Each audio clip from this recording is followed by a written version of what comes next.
What a beautiful Friday it is. One to celebrate our Super Eagles who have made us proud yesterday in the game against Gabon. Congratulations to us.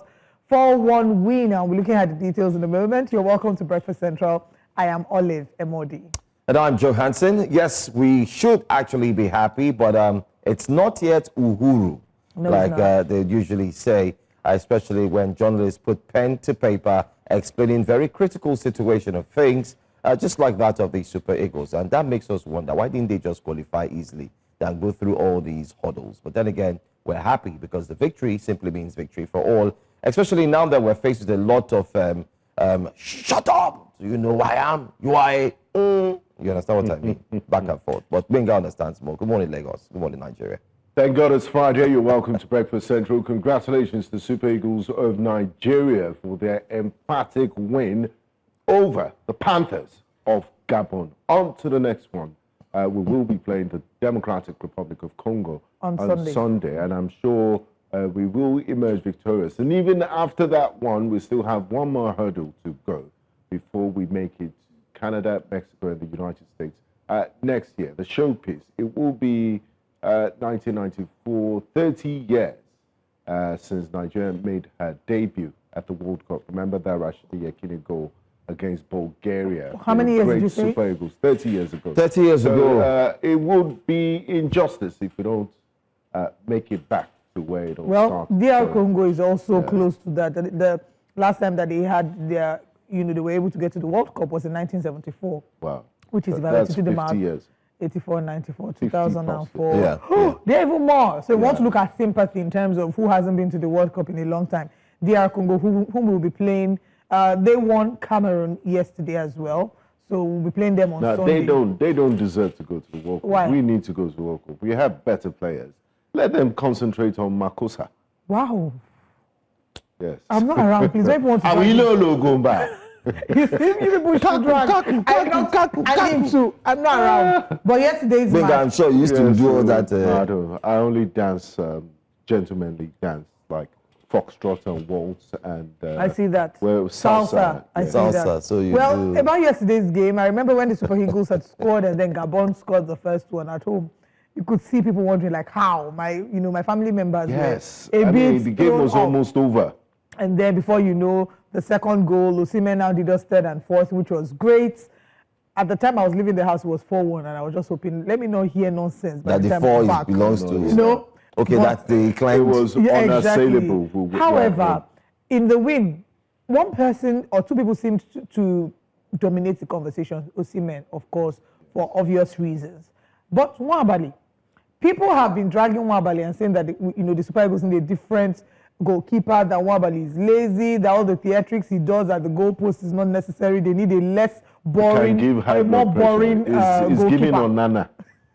Yes. But Cameroon out, that's painful. Yes. Uwebo, no more. Yes. Onana, no more. So, well, but I mean, at the World Cup. It's you win some, that's you lose painful. some. That's you know what painful. happened yesterday? It was you couldn't have scripted that game. Yeah. Because we were looking for a game. It was a goal. It was a KG game, and then we got our goal like maybe 10 minutes to go. And these guys, the Gabonese, got a fluke type of equalizer, hit a wicked deflection, and they scored. So back to 1-1, and then in extra time. So people said there's a meme of some arm robber that was caught, and then they gave him energy drinks, so and then they continue to. That's what we did to Gabon. Make them play extra time. That meme keeps coming up every time. Congratulations to them. That meme comes out every time when you see the guys here swollen. I never saw that. They gave him energy drinks, so to receive beating. Anyway, but President Bola Tinubu has congratulated the Super Eagles of Nigeria for their excellent display. And of course, you can see the tweet. He says, "This is the true Nigerian spirit of resilience against all odds. Do not stop until you secure qualification. Super Eagles, keep soaring. The nation stands with you." Soar. They say soar, not roar. No, because I don't understand that your Lions roar. Because Joe now roared. This is it. But he's not the only one who's congratulated them. The foreign minister, Yusuf Tugor, has congratulated them. We'll still go and talk about Piers Morgan uncensored in a moment. But he says, congratulations to our national team, NG Super Eagles, on their stunning 4-1 comeback victory over Gabon to secure a place in the final playoff. Well done to the team for staying disciplined and finishing strong. NFF has also spoken about this. Have they paid them their full emolument? They are not owing them. Okay. Well, They said- I don't know. So they are right to speak. They said ignore what you hear, you know. Yeah, and the captain has come out to William Troost-Ekong to say they've... all is well, you know. That's ginger. Yes, that's the issue truth. resolved, outstanding financials cleared and on ground.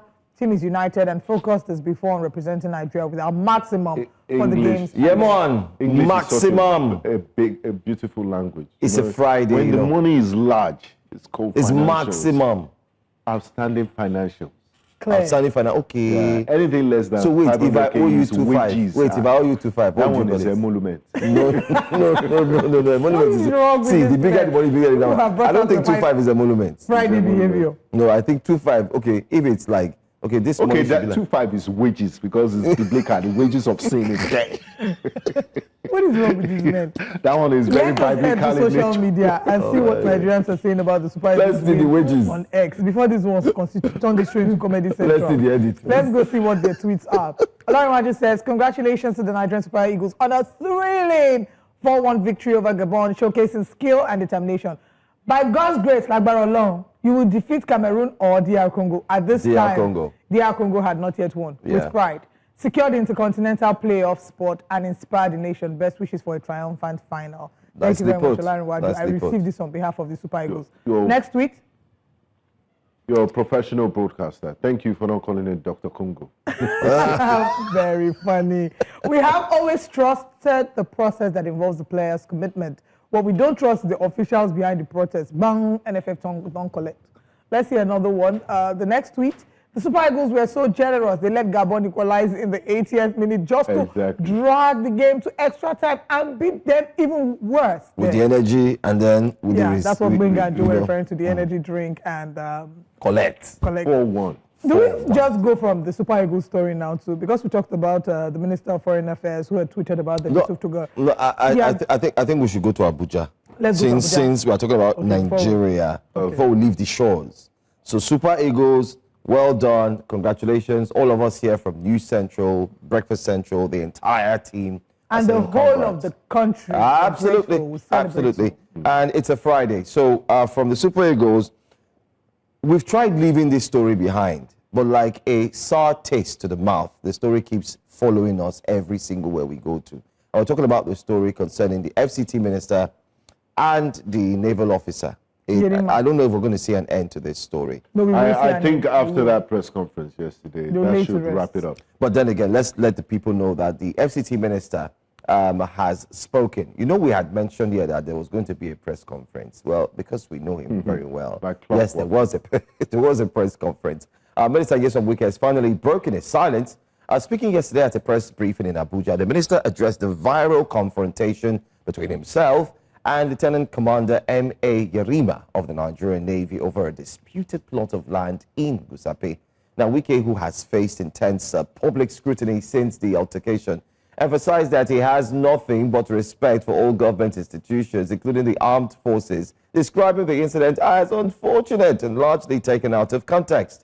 Now, he reiterated that his duty as FCT Minister is to uphold the law and protect public land, not to disrespect any institution. Still, despite his clarification, the video of that fiery exchange continues to spark conversations nationwide. Many Nigerians debating where the line truly lies between enforcing authority and respecting other arms of government. But let's take a look at this press briefing. And a quick correction before we take a look at the press briefing. The rank of the Navy officer is a Navy lieutenant. Not lieutenant commander. Yeah, just lieutenant. Clear. All right, let's take a look at the video. How can I sit as a minister? Government officials have been attacked. Government officials have been beaten up. Government officials to the level of directorship. Then I'm sitting in my office doing what? How will such officials carry out their functions again? when they know their principal or their boss cannot protect them. Not as private individuals, as government officials. So many people have had problems. Chief Olusegun Obasanjo, former general, former head of state, former president, he will call me on phone. Minister, I do go, there is problem of land here. I say, please carry. I will solve the problem. That is former head of state, former elected president. We had the courtesy of calling the minister. Look, I have this problem. I have this problem. See how you can look into it. General Tiwadanjuma will call you. Look, there is this and this. These are people who, they all retired generals. These are people with constant discipline. They didn't bother because they were former chief of minister. They were former president. They never sent soldiers. They never sent anybody to go and attack anybody. They just call you. And respect the gas. Respect. Have to respect. And I'll tell them, sir, don't worry. I will sort out the problem. And I will do. I won't even talk about other people who are highly placed.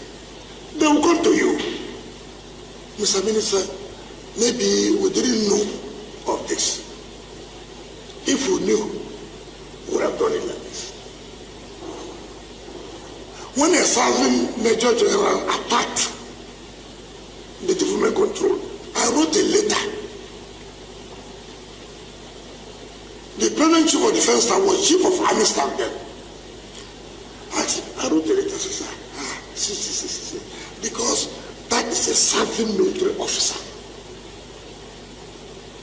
That if anything goes wrong, he's still under the authority, under the control of the military. When I came on board, before them, President Jonathan had awarded a contract to develop another city, which was close to the military, but awarded a contract, not to me. A Federal Council presided over by the CNC. Awarded. The contractor went there, he was just away. Passionate statement there addressing the media about what could have been done better, and I understand it. And the proper channels and ways to go about resolving conflict. So can we all agree that we can put this matter to rest? Yes. But not this without is only from the FCT. Nigerians This is from the have to FCT minister's side now. But you can't hear from the you can't hear the naval naval. officer. So It's Nigerians are still against, saying that some Nigerians are of the opinion conduct. that this is still one-sided story. It's not full. However, I agree with you. I think we as journalists and especially those of us here on Breakfast Central, we want to unanimously put this conversation to No, rest. but before we put it to rest. But before we put it to Before we rest, put it to too, rest, and I before we also want hear- to say something. Okay, say something. I I'll don't say think you my guys piece. are ready to. No, you say something first. Okay, what I want to say is, excuse me, what I want to say is, it was a bad look. It was terrible optics, bad optics for the government. And it's okay to say, okay, I could have handled this better. I apologize for the way in which I spoke to him. So, Older people apologize to younger people. It doesn't matter. I have apologized to my staff. My mother apologizes to me when she acts out of order. So it's not a function of age or your rank. If you feel like you have acted out of order, you haven't treated someone with respect, apologize to them. So I think all of that. He said a lot without actually apologizing. saying. You know, you can't say, oh, I respect constitutional authority, without saying, oh, I also now, given the benefit of hindsight, I was upset. I should have reined my emotions Exactly. in It doesn't better. remove You anything. know, if he had done that, what that would have done is it's even the way Put the him on a people very view high him, it will put him pedestal. on a high pedestal. People feel like taking accountability and saying, I was I wrong. mean, maybe You know, makes even you not little, to but it makes you Yerima bigger. personally. Yes, to the institution. The armed forces of Nigeria, uniformed personnel. Olive, thank you. Thank you. I just want to read something. Former Chief of Defense Staff, General Lucky, Irabo, has criticized the public, especially reactions to the recent confrontation between the minister. Now, he stated this on Thursday while speaking in the national dialogue on media. I don't know if we have that, but if we do, I believe let's listen. Yeah. The uniform is not about who is wearing it. The uniform represents the authority of the state. Whether it's a small boy or not, it is the authority of the state. It's even worse when it is a commission officer who has a presidential commission. And so when you make such disparaging comments, you have desecrated the oath. You have desecrated the oath. What you have told the commander-in-chief and the authority that invested that position on him is that they are fools. So it is wrong. And I think that for the media, it is not about, in any case, law has two ends. For those, we also studied law. I'm not learned, but then in military law, we also taught that for you to be able to establish a crime, there are two elements: actus reus and mens rea. Actus reus, meaning that was this thing done? Is there something that was done? And then the mens rea, what is the intention behind it?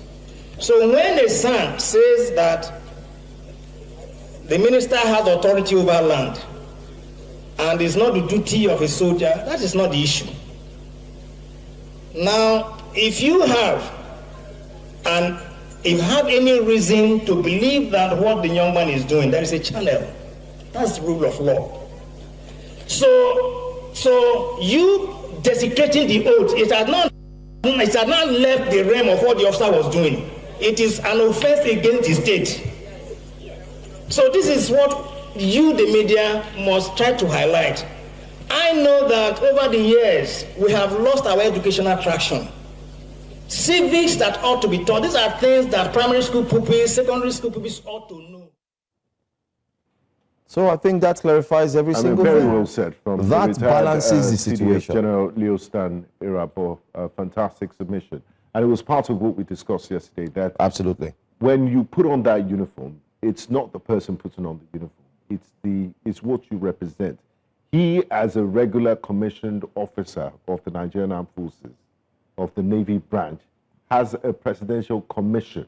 And when you say he's a fool, you are either, you're disparaging the institution and the authority that gave him that commission. Yeah. So we need to learn things better. And like Olive said, I wish he in the entire apologized. speech. I mean, if you're too big to apologize to him because he was in primary school, when you were in university, please, at least the institution, the entire armed forces of the Federal Republic of Nigeria. Even if Larry Olayinka was the one that put out a publication on behalf of... Exactly. It doesn't have to be personal. Yes, the FCT minister hereby would like to tender an reserved apology to the institution of Nigeria. In the heat of the moment. Because I'm not doing it to increase your respect. You can add there to air is human.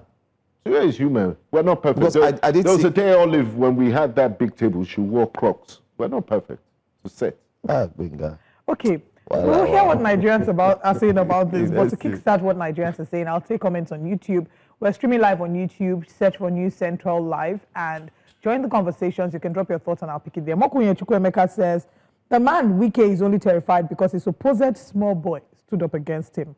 In Nigeria, the elders don't apologize. That was why he said a lot without saying anything, just trying to apportion blame. And that's something we need to change. You know, that cultural mentality. It needs to change. That older people don't need to apologize to their younger people, that employers don't need to apologize to their employees. These things are outdated principles. If you've acted out of order, regardless of, you know, your influence and your authority, and I think even true leadership is being able to take accountability where you find that you were wrong and being able to say, oh, I was right, I'm sorry, I was wrong, you were right, and I'm sorry about that. And it earns you respect and makes people see you as somebody who knows how to take accountability. I think that this could have all been handled differently. But let's quickly head to X and see what Nigerians are saying about this. Tunde Spin says, don't justify bad behaviors after it has happened. The more reasons they say, it's behavior, singular. Yeah, bad behavior. After it has happened, the more reasons they say, think before you act. You acted badly, and your behaviors didn't justify the office you represent, sir. So, just to be clear, which person is he talking about here? Because he didn't specify. He put sir. Sir, it can be any of them. Is it Nyesom Wike or is it I think he's referring to the FCT Minister? All right. Let's take another tweet. Mr. Minister, you're not a private individual. You're a public servant. Your position in the government doesn't make you superior or better than any Nigerian citizen. Next. Eriba. He was shocked that people supported the boy's action against him massively. He feels rejected by the public. Jika 01 says. He was shocked. Let's quickly move that. And that's an interesting one. Masterpiece says, no doubt our people are very lazy mentally, to be honest. Yet they're very quick to judge and put mouth in every political matter, knowing how hard it takes to understudy a political issue, analyze them and seek for the right judgment. Yet no one cares to know all that, as they'll say all manner of things, especially when incidents like this happens to a politician like Wike that does not romanticize all the hypocrisy and mediocrity that is going on in our country, as he says it the way that it is, and is helping our country move forward. Please, this person, next time, use a lot more punctuations. That was such a long paragraph. Yeah. As no country thrives in hypocrisy and is mediocrity with E. Mediocrity, where people are afraid to say the truth, live the truth, and defend the truth. Okay, this is... I really didn't understand. Nah, me, I don't understand. We're saying a lot of things and interesting. Masterpiece. Let's move on to our next tweet, please. The next... Do we have another tweet? Okay. I go call... please, spell his name well. He's Yerema, not Yarema. All right, I go call Yerema for you. They're all just waxing lyrical when they have availed themselves as willing tools and brigands to politicians during the bidding of the people like Wike without asking questions. Why will he not disrespect them? Yeah, he's talking about why they... This country can't get better when the legal responsibilities are justified by former heads. It's one of the reasons the insurgency grew in the first place. Excuse like they are hungry, they are poor. It is me, I'm not understanding some of them, some of the tweets. They are disconnected. Military be like court, they are like brotherhood. Wike might have it hard if he ever contests for presidential election. Who told you he's contesting? He said, I'm not contesting for president. That's what he said. Wow. See how all the past military leaders are protecting their institution. But President Jonathan lost an election and went home to sit down, watching his party, official PDP, and the country get destroyed. PDP don't this one is shooting stray bullets to two people. PDP and Jonathan. Jonathan is he's on his own. No. This morning, watching News Central from his house. People just tried to throw. I don't know. Former president, please. Sorry, sir. We are begging on behalf of that tweet. PDP is having their convention tomorrow in Ibadan. Kruko. They say it must happen. Was there any court judgment yesterday? Any? No, so far, to the best of our knowledge, no. I will maybe to cover this. Will it not be an exercise in futility? You know, sometimes court judgment comes out before a Friday afternoon. It can even come out an hour before. Oh no, tomorrow no. Today is Friday, so it will come out by 2 o'clock, and then they close. Wisdom, nothing. Because the logistics and the money that will be spent to hold a convention of that magnitude. Knowing that there's a court judgment. Knowing there's a court judgment. Well, you just rubbish the whole process because you still end up in court anyway. But yeah, I think the highlight for us as we end this conversation between the FCT minister and the naval officer is that the FCT minister did, first of all, must commend him for holding a press conference. We did see it coming. We had mentioned he will, but we really hope that as an FCT minister, there's a tweet that we put out there, and I think it's a tweet that should go deeper. Whatever I do, whatever Benga does, whatever Olive does not only affect our personality, but it affects a station like News Central. Yeah. And I think it's high time public office holders understand that it is not about you. It's about the office that you represent and the institution that you represent. While he came on and in all that conversation, to be honest, it was more personal because he said this person called me. I'm glad that you mentioned that. Let me quickly read this tweet before you wrap up this comment on YouTube. Idris Onifade says, it is wrong for elder statesmen to approach him personally to resolve land issues. Thank you. They should approach the institution. He cited the example that OBJ and General T.Y. Danjuma, who were older than him, gave him the courtesy to call him on issues, but he felt he's too big to call the Vice Admiral. So that's the point. I mean, even if they call you, let's be honest, it's for you to start reshaping and fixing the institution. I think it's one thing that you call me. I mean, I've seen this a situation before where you have issues and you call a friend in the bank and say, well, he tells you, okay, you know what you do? I can only guide you and direct you on what to do. Go there, pick a form, fill it up. You have to wait for 7 days. There's nothing I can do. Channel. They are proper. I will guide you. So maybe that's what he could have done. And secondly, I agree with the statement that if we need to fix Nigeria, we also need to recognize what we've said generally. For me, that's the take home. Understand that it is not you, it is the office. And a little, I am sorry. I know I was angry. I said a lot of words to him, which represents the institution. I want to state it here categorically before you, pressmen and Nigerians, that I am sorry, I take my word back. I mean, even the Bible, Job, who cursed God at some point, would say, I take my word back. I did not curse God, though. You know, and all that. No, he did. He actually said everything he was going through was as a result of God. I mean, but it's from not my curse study. now. Yeah, I mean, when they say curse, curse simply means that he put all the blame and said God is the one who did all of these things. God. You know, blamed God. And then all of a sudden he took it back and said, the day I said this, I take it back. My point generally is, FCT Minister is going to call another press conference, by the way, let me mention here. Please, the next press conference, please, kindly apologize. I mean, it's not hard. I think that's the lesson that all of us should take from here, that when we feel like we've acted out of order, the right thing to do, it's okay to say, I'm sorry, I didn't know better. You know, and we've seen, and we say this not just to the FCT minister, even with the government. There have been times, even on this show here, where they've released certain press statements and then they come back to retract it. It's okay to say, oh, you know, we made a mistake, we didn't know better. Like the presidential pardon. Yes. Hey. So, and that was exactly what we're talking about, because we felt like we were trying to go through the corners. Say, oh, we recognize that we're not thorough in our analysis or in our execution of this particular issue, and we apologize for that. It's okay. I know they teach you people sometimes in communication, don't say I'm sorry. When you say I'm sorry, nah, it's okay to say I'm sorry. Anyway, but the question is, while we say it's okay to say I'm sorry, will you expect the I'm sorry? No. Should the institution expect I'm sorry from I the don't know. FCT? I wouldn't. I can put a wager on it that it's not going to happen. Yeah. Looking at the personality of the FCT. Okay. No, for real though, do you really expect Nyesom Wike to do press release and say I'm sorry? I think there will be a press release. And say he's sorry? You know, I like to preempt these things. Okay, let's ask there will our be audience. A press release. Let's ask our audience, those streaming live on YouTube. Having said all of this, do you ever expect that the time will come when, in a further address of the issues between Wike and Yerima, yes, they will still keep talking about it. So in further addresses, that he would maybe do a press release and say he acted out of order and he wants to apologize. Do you foresee an apology coming from Nyesom Wike? Go to YouTube now and drop a comment in the chat box. We're streaming live on News Central. I want to see your thoughts about that. I think the apology will not go to the officer, but then the apology go any to type to the officer or to the institution. Is there an apology to be expected? And not going through the corners apology to say, oh, I recognize the institution. Then it could also happen due to pressure from the current service chiefs and retired military personnel, that they wouldn't want this to slide, not to act as a precedent. So they might reach out to the commander-in-chief personally. The presidency, they will put pressure on the presidency and the president, call him to order. And then he will be forced to issue a statement. So if you ever see an apology, that's what happens. So speaking about what the next statement will be, or the next press conference Wike will hold, Mokunye Chukwuemeka says the next conference Wike will hold will be for both the land issue and the PDP. And that's valid, because very soon we're going to get distracted by the activities of the PDP's conference happening this weekend in Oyo State. But let's now move away from our wake-up conversations. We're still waiting for your comments. I will take them during the show. But let's share with you what our headlines and our top stories today are.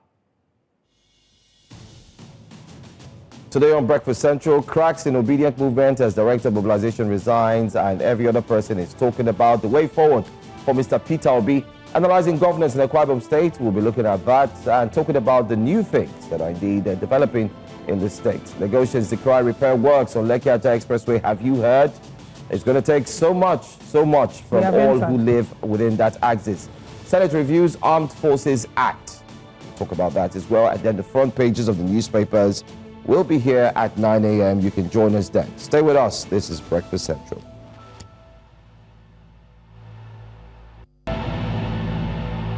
Welcome back.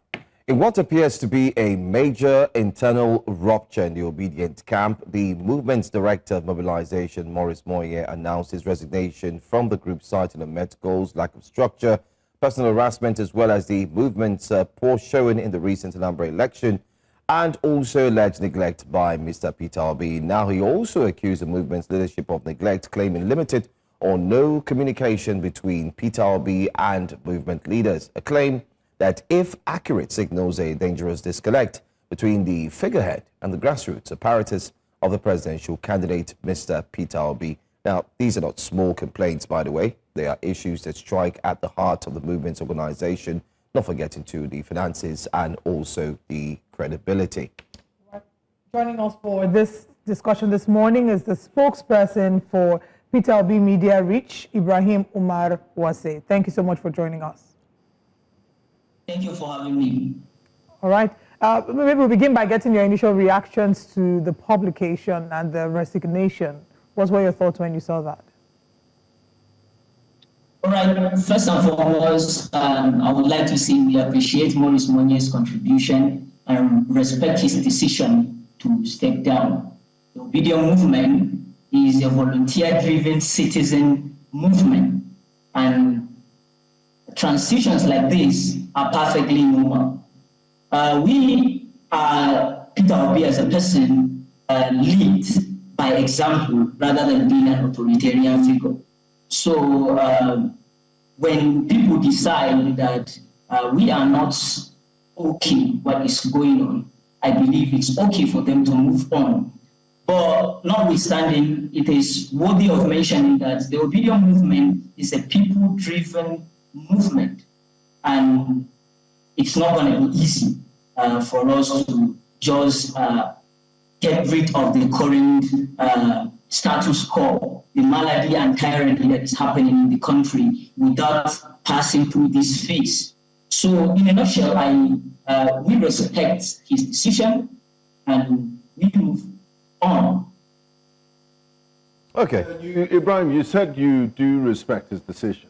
You value the contribution made by Morris. You also said it's volunteer-driven, but a lot of people, analysts, have said, you know, this reveals deeper cracks within the movement. First, it was Kenneth Okonkwo, who was a very outspoken supporter of your principal, Peter Obi, and now Morris Monye. Is all well within the Obidient camp? Yes, you know, what people fail to understand, or what people sometimes assume, is that we're going to get it easier or on a silver platter. Change is the most hardest thing to attain. And why in a country like Nigeria, that we have been taken hostage by these tyrants, it is very, very hard for us to attain where we want to. I said earlier, they said soldier comes and the barracks still remain. The Obidient Movement transcends any political party. It transcends any individual. It transcends any, should I say, one person. It's not a one-person movement. It is rather a political movement that aims to liberate Nigerians from the tyranny and malady that has been unfolding for years since after the Fourth Republic. And young Nigerians that are championing that cause, most of them doesn't even have any political platform. They are not partisan in any way, shape, or form. They are ready to take the course of that people emancipation. And we're not backing down because some of the figures feel like they want to move on, not with the Obidient Movement at this critical juncture. Unfortunately, Mr. Umar, we are having difficulties with the audio connection or video connection as well, so we cannot really hear you clearly. We would love your responses to some of these questions that we have. Many have called them a nail-biting experience, especially seeing that you had, especially the youth, who backed Mr. Peter Gregory Obi during the 2023 elections under the guise of the Obidient Movement. I don't know if you can hear me and if you're back. Well, you know what we'll do? Let's go on a quick break. And when we come back, we'll see how we can reconnect and then more questions concerning the Obidient Movement. Stay with us. Thanks so much for staying with us. This is Breakfast Central. We do have spokesperson Peter Obi Media Reach, Ibrahim Umar Wasi, who joins us this morning. I'm hoping that you can actually hear us so we can carry on this conversation. Right before the break, I wanted us to look at the Obidient Movement in totality. I did mention that Mr. Peter Gregory Obi had the full support of the youths, especially in the 2023 elections. But now it's starting to look like there's some form of uncertainty, clouds in the air. People are wondering what really is the Obidient Movement. We've spoken to a few persons who joined us on the show, and some of them are saying that the Obidient Movement seems to have been broken down into splinter groups. Can you confirm to us if that movement is still as strong as it was in 2023? Yes, I can confirm that it is even more stronger now than in 2023. Like the resignation does not indicate any crisis within the Obidient Movement. Movements evolve, people step aside, others step up, but the structure at the long run remain. Obidient Movement, we started around 2019, and fast forward to 2023. People did not believe in the Obidient Movement. They say it is just 4 people chatting inside a room. But today, Obidient Movement is the largest force in Nigeria to reckon with. We can all agree that every movement has its own internal problems. And it is not only peculiar to the Obidient Movement. The APC, the PDP, they all have their own problems from within. And people, from their own personal perspective, will just see things not going the way they like it. But that doesn't represent the movement as a whole. We are committed. We know it's not going to be an easy ride for us. But 100%, don't forget, during the 2023 election, some people, most especially younger Nigerians, left other countries to come back to Nigeria to vote for His Excellency Peter Obi. So they believe we don't have any fracture in the movement. This thing happened, and it is not only peculiar to the Obidient Movement. It is everywhere. Just to again go back to the challenges within the Obidient Movement. You're saying that the Obidient Movement is stronger now than ever before. The just concluded Anambra elections, however, proved different with what the Labour Party's outing seemed like. We had here on the show Nyesom Wike, who is, I think he says, the President General of the Obidient Movement. He said that the Obidient Movement did not endorse George Moghalu as the party representative at the general elections, at the gubernatorial elections in Anambra State. So, really, what happened in Anambra State that made Labour Party have such a poor turnout? And do you agree that the Obidient Movement is still a part of Labour Party? Nyesom Wike says Obidient Movement is not Labour Party. So maybe the question is Obidient Movement Labour Party first? All right, Obidient Movement is Labour Party. Labour Party is Obidient Movement. And Obidient Movement is in everywhere. As I said earlier, Obidient Movement transcends any political platform. The Obedience, most of Obedience are not even partisan. They believe in the ideology of His Excellency Peter Obi, and we all believe that he is the only one who is going to save this country from the malady and tyranny that is currently happening. I think so that with regards to the Anambra State election, right? All right, thank you very much for clarifying that. And I was asking because, like I mentioned earlier, we had Nyesom Wike on this show here, and he said the Obidient Movement is not Labour Party. You are saying that the Obidient Movement is Labour Party. Now, since you agree that the Obidient Movement is Labour Party, what would you say are the factors that contributed to such a, what some would say, an abysmal turnout or performance at the Anambra gubernatorial elections? Because that's the most recent outing that we can judge the political parties by. Your principal was governor of Anambra State. Right. And it's his home state. Using three different angles. Number one, the outing of the election. The registered votes in Anambra State is more than 2 million. And the return, the people that turn out are less than 1 million, which signify a low turnout and voter apathy in the state. Number two, we all know that Peter Obi is the only politician that is consistent. And when I say consistency, I mean in words and in action. They say an effective truth of a person is not what he said, but what he actually do. So Peter Obi said it time and again, that for you to be called honorable, you have to come through an honorable way.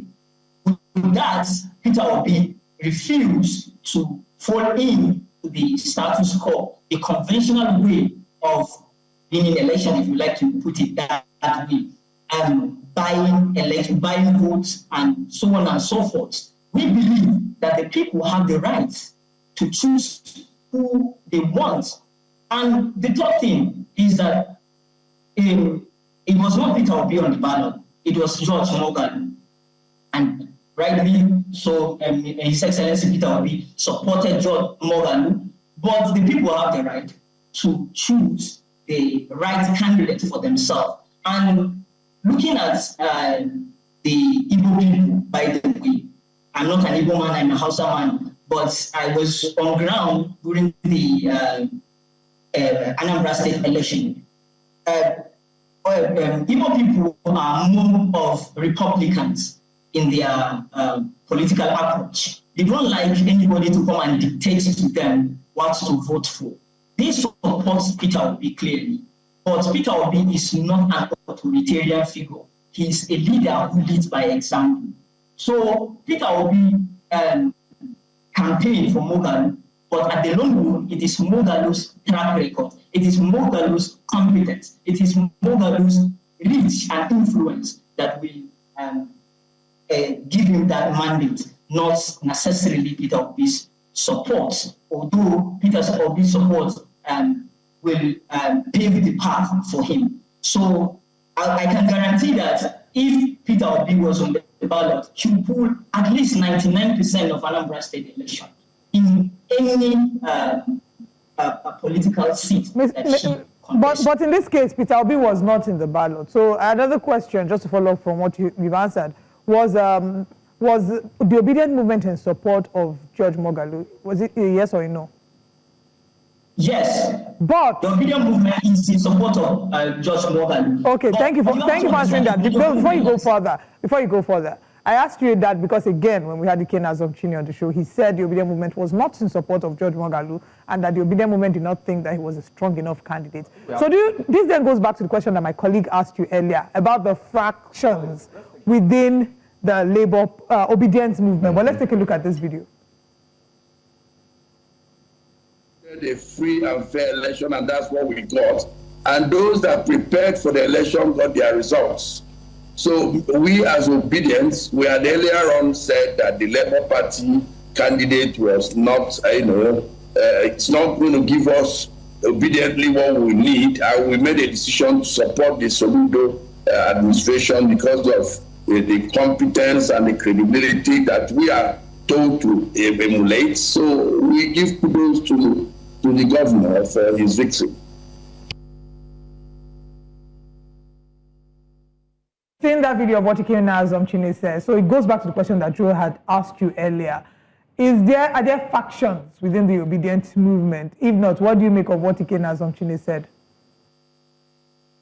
Clearly, there is no faction. I think maybe it's the context you take his response. He said the Obidient Movement in Anambra State doesn't support George Moghalu, so they decided to support the governor, Charles Soludo.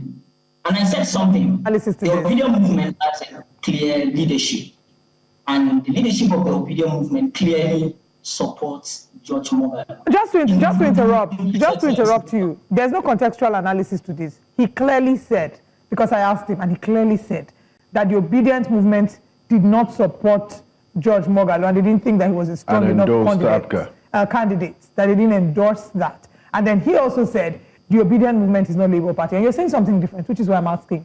Are there different factions that believe different things? I'm not speaking for him. I'm speaking for the Obidient Movement. He was also speaking for the Obidient Movement. That's what the movement stands for. Sorry to butt in. Sorry. Who is he to the Obidient Movement? Do you know him? Yes. He is a member of the Obidient Movement, clearly. But he doesn't... So we have the leader of the Obidient Movement, who is Dr. Yunusa Salisu Tanko. You know that Dr. Yunusa Salisu Tanko is the leader of the Obidient Movement. Okay, but Ikenna doesn't support what you just said. He said the Obidient Movement did not support Moghalu.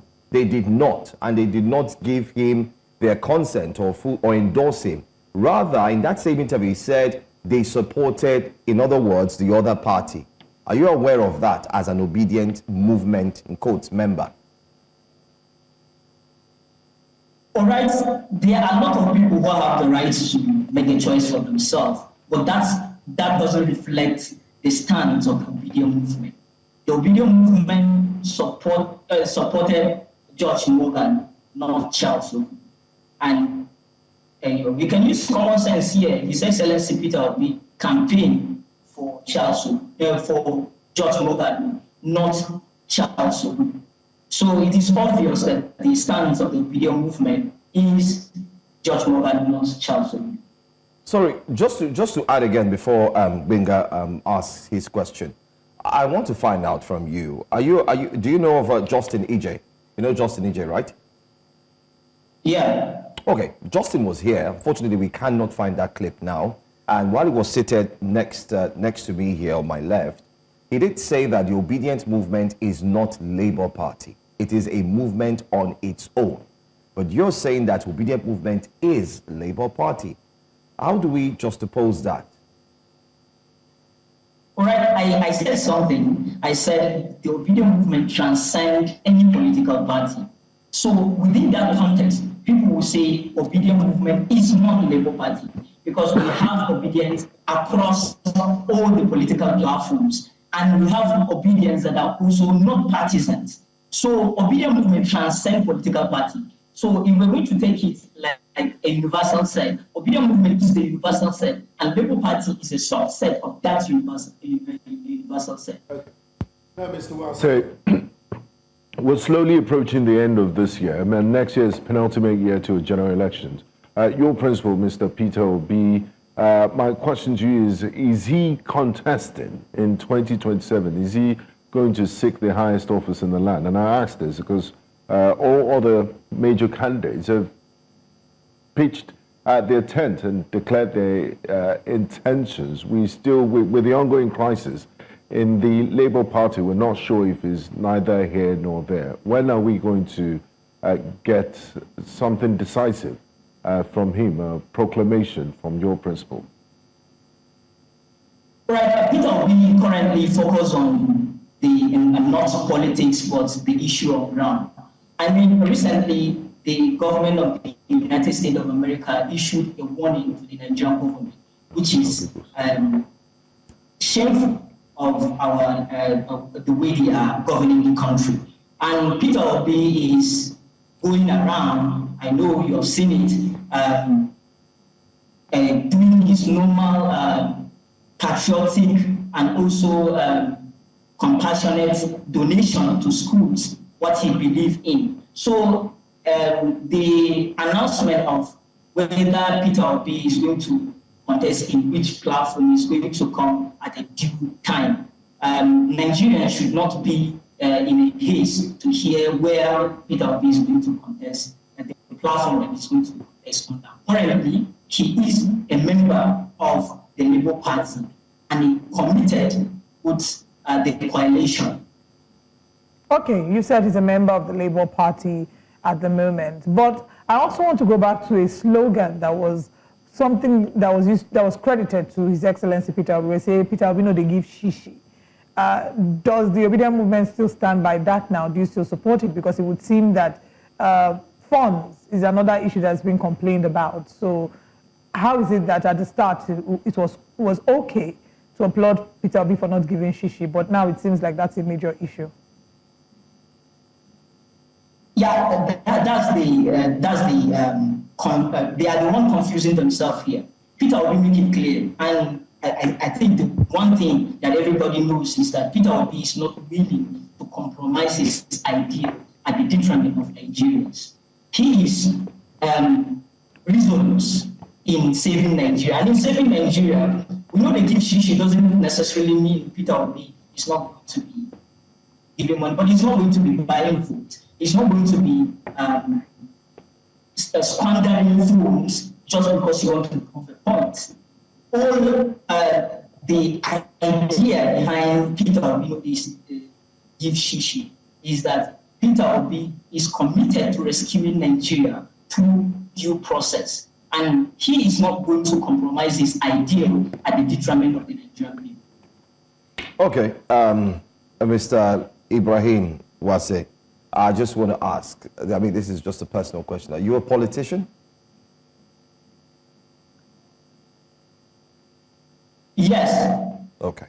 I don't know, but I'm asking that question because apparently some of the questions we've asked here, we haven't gotten a direct answer from you, and it seems pretty much like you are, in a local context, you are dodging the question. You know, I mean, is Peter Obi still going to run for president? Is he still part of the Labour Party? It's either a yes or a no. I know you said he's focused on the issues on ground. I mean, that wasn't the question we're asking. Is he going to run for presidency? Is he still with Labour Party? I mean, just direct answers would really help us to wrap up this conversation, please. All right. Let me answer this question directly. Peter Obi is going to contest 2010. He's going to be on the ballot come 2027. And Peter Obi is still a member of the Labour Party. All right. Thank you for helping us with that clarity. We do wish the Labour Party all the best. It was a very promising party at the last general elections. What the next steps will be for the Labour Party, I'm sure in the coming weeks we'll start to see all of that unfold, but we wish the party the best. We wish the Obidient Movement the best, whether or not it is a part of the Labour Party. Thank you for joining us. Thank you so much, Thank you. Mr. Wase. Thank you so much. Thank you for having me. All right. I think the one thing we can all agree on is the fact that there is no political party right now that is without its own internal drama. Well, the APC seems to be, which is weird, that the APC seems to be the most stable party at the moment. Maybe which they then have, and they just deal with it as family affairs. Yes. Or this might then give some credibility to those who argue that the APC is behind the chaos happening and some in the different parties, political did you see parties. the Anambra State ballot, the number of parties there? Have you heard any internal crisis in, there's a party called A. What about AA? Those parties don't have issues. I think. So I'm just trying to answer your question. No. A party does not have. Let's talk about the leading political parties. The leading political parties will be APC, PDP, SDP. Even all these parties you mentioned, they all are, SDP has its own problem. That's what I'm saying. All of them seem to have one issue, but I think, except APC. I think if you choose to become an opposition, then you set yourself up to have a problem. That's what I just feel. A prominent opposition. So because does that... A party doesn't have problems. And please AA, leave those ones. We are talking of the major political parties. And so this then leads me to the question of... And Zenith Labour Party. Have you seen their logo? It's boot. Does that then give credence to the argument that the APC is behind the woes in these other political parties because they are in a bid to ensure that we have a one-party state? What do you think? Let us know on YouTube. Well, if you live along or around the Lekki-Ajah axis, then this next story is one you would love to pay attention to. The Lagos State government has begun an extensive 8-month rehabilitation of the busy Lekki-Ajah corridor, a major route known for heavy daily traffic. The project, which is expected to run from November 15, 2025 to July 15, 2026, has already faced pushbacks from many residents, citing concerns about the lack of alternative routes and the seemingly poor timing chosen for the project. In a statement on Wednesday, the Commissioner for Transportation, Mr. Oluwaseun Oshiyemi, urged motorists to remain patient and cooperate with traffic officials during the rehabilitation period, assuring that measures would be in place to keep traffic flowing despite partial road closures. Well, this conversation is what you see there on the screen. Let's quickly read it to you so it could form the context of this next conversation. It says, the Lagos State government has announced road rehabilitation works on Lekki-Ajah corridor commencing from Saturday, 15th November 2025 to Wednesday, 15 July 2026, a period of 8 months. The project with preliminary works already in progress will be carried out in 2 phases to minimize traffic disruption. Now, phase 1. So let's take note of this. Phase 1. Lekki First Toll Gate to Lekki Second Toll Gate. Work will be done in 7 sections. During the construction, a lane out of the 2 lanes will be closed, while motorists will use the second lane. When the closed lane is completed, work will shift to the other lane. D. During this phase, motorists going to Lekki-Ajah will have through I don't know what that one means. Sorry, can we please go back to the previous page? We're not done please? with that. Thank you. We've read A, B, and C just to highlight this for you. It says, during this phase, motorists going to Lekki-Ajah will have a through fare.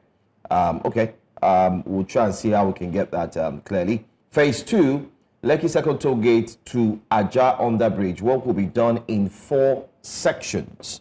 That's what it says. And B, motorists from Ajah inward Lekki will be diverted to 1 lane while repairs are ongoing on the other lane. When the first lane is completed, work will move to the second lane. During this phase, motorists heading towards Ajah will have continuous movement. Advisory. Now take note of this advisory. Some sections of the road will be partially closed during the repair period. Motorists are advised to be patient and follow traffic directions. These repairs are part of the Lagos State government's efforts to improve road quality and ease traffic flow. And then he cites. Well, I mean, that e-sign should be e-sign. This is a conversation that would like those who are watching. If you're watching us and you live within this axis, we're going to throw the phone lines open on the screen. We've never done this except on the newspapers. Feel free to call us and let us know your thoughts on this new direction. By the way, just to mention, we've also reached out to Lagos State. Hopefully, we would get a response, and then we'll also have the commissioner join us here to give further explanation. Because whether you like it or not, the media happens to be the best friend to the government right now, especially in times like this, where explanations, and so on. It's a symbiotic relationship. Yes, we point to the ills in society for them to fix, and they also need us to help amplify some of the projects they are working on, and of course announcements. This is a very, very important artery in Lagos State, especially the Lagos Island. For now, it's the only way you could connect the island from Victoria Island all the way to Ajah and Ekpe. Absolutely.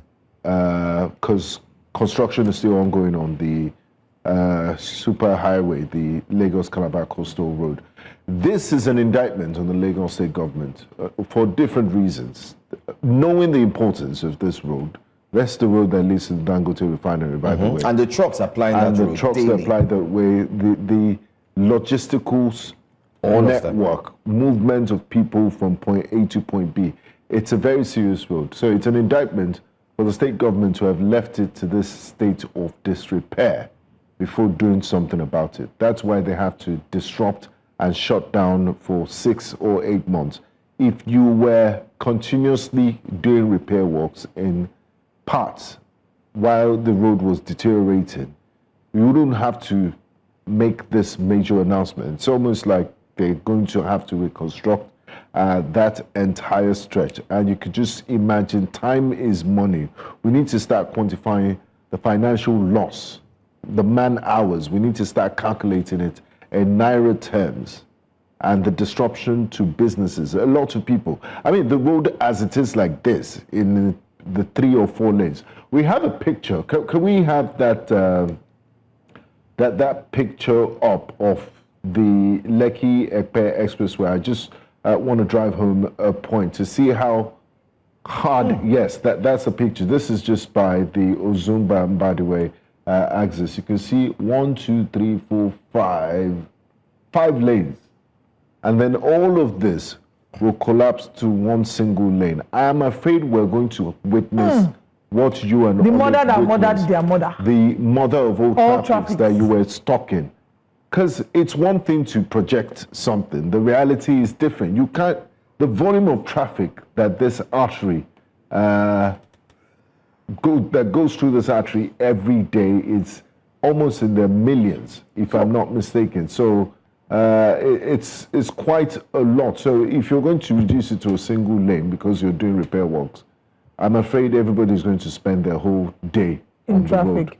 My concern very disruptive. Are there ways, and why I must applaud, while I must applaud the government for doing a great job, when they're looking to fix these roads is for our benefit, it's for the citizens to be able to ensure that, you know, we reduce the time spent on the road, the potholes are fixed. I mean, coming to work this morning feels like you're doing tempo run, you know, when you're passing that Lekki-Ajah Express with a lot of potholes. So it's for, in fact, there was a vehicle in front of me and I saw the way the vehicle veered off the road. I knew it was a pothole. Of course. So when I got close, I realized some have even a, graduated from potholes to craters. Honestly, it's massive. Yeah. So I knew that veering off. And what's worse is if there was a car beside that car at that time, yes. that was a fatal accident waiting to happen because it was one of two things. It's either he would have had to run into the pothole and the fire could that burst, happened on Wednesday. or he would have to swerve and run into another car. Tuesday, Wednesday, yeah. Fixing the roads is for our benefits, right? But the scary part or the concerning part is there a way that we can do this without disruption? Exactly, with minimum disruption, without completely altering the activities of Lagosians. When the other bridge was shut down and in one day we were trapped in traffic and people got home at 1 a.m. and at odd times, Senator Dave Umahi flew into Lagos and they fixed that road or that bridge in under 48 hours. You know, so yes, this is a lot much, you know, longer, right? I think it's a 30 kilometers road. So I'm hoping, I mean, I'm wondering how they can, what they will need to do to ensure that they don't... bridge, that Mekwem bridge that Engineer Dave Umahi came to fix, the governor already told us to brace ourselves for how 2 many weeks months? or maybe even more than that, of disruption after what people went through in and the in last 48 hours was sorted. So maybe we should outsource this job to remember that the for those of us who Works. have come here, we've mentioned times without number that the federal government needs to, the Lagos state government needs to do something about that road, that corridor. And while we've mentioned it, we want to say that this is they should receive their rounds of applause for having decided to do so, to fix that road eventually. I'm keeping my We own do round understand of that the applause. 30-kilometer road, as rightly mentioned, will not take lesser time to fix. It will take a longer time to fix, which they've already said is going to take 8 months. However, there are concerns, and the concerns are what we are discussing here. Let's also mention again that we've reached out to the Lagos State Commissioner, and we will continue to do so, and hopefully we'll get him on the program so there will be further explanation and discussion around this. But this is my point, and my point is this.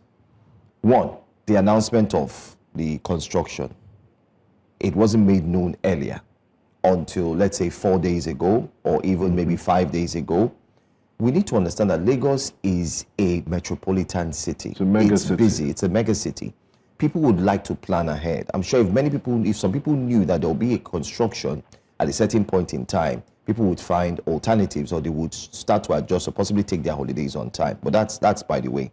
My own concerns are, I would like us to, since we have a few minutes to look at this, remember you can also call in and let us know what you think if you live along that axis. I want us to look at the challenges that will come, the problems, the highlights, and so on and so forth. And I'm sure someone in Lagos State is also watching. My point is this. That road is a major road, very critical. However, in other countries, let's not act like they don't fix roads in other countries too, and they give a long time. But let's remember that they also come with alternatives. There are times where there's road closure at certain time to certain time, and alternatives are now opened. It happens in France. It happens in the UK. Alternatives are opened. Here, we have a coastal road, Lagos Calabar Road. I didn't see it in the communique that, okay, this road will be opened to ease. You didn't see it because they didn't plan to open it for traffic. To ease and traffic. I think that's one critical aspect that Lagos State government should look into. How can we partner with the federal government, since they say it's a federal road, so we can have windows in which this road, the alternative road, can be opened, say from 6 a.m. My biggest grouse is the timing. Dirty December. And the Lagos state government is so happy. Even the Minister of Tourism said they should open a presidential task force. So they are welcoming visitors to Lagos. Visitors to come into traffic? All their time in traffic.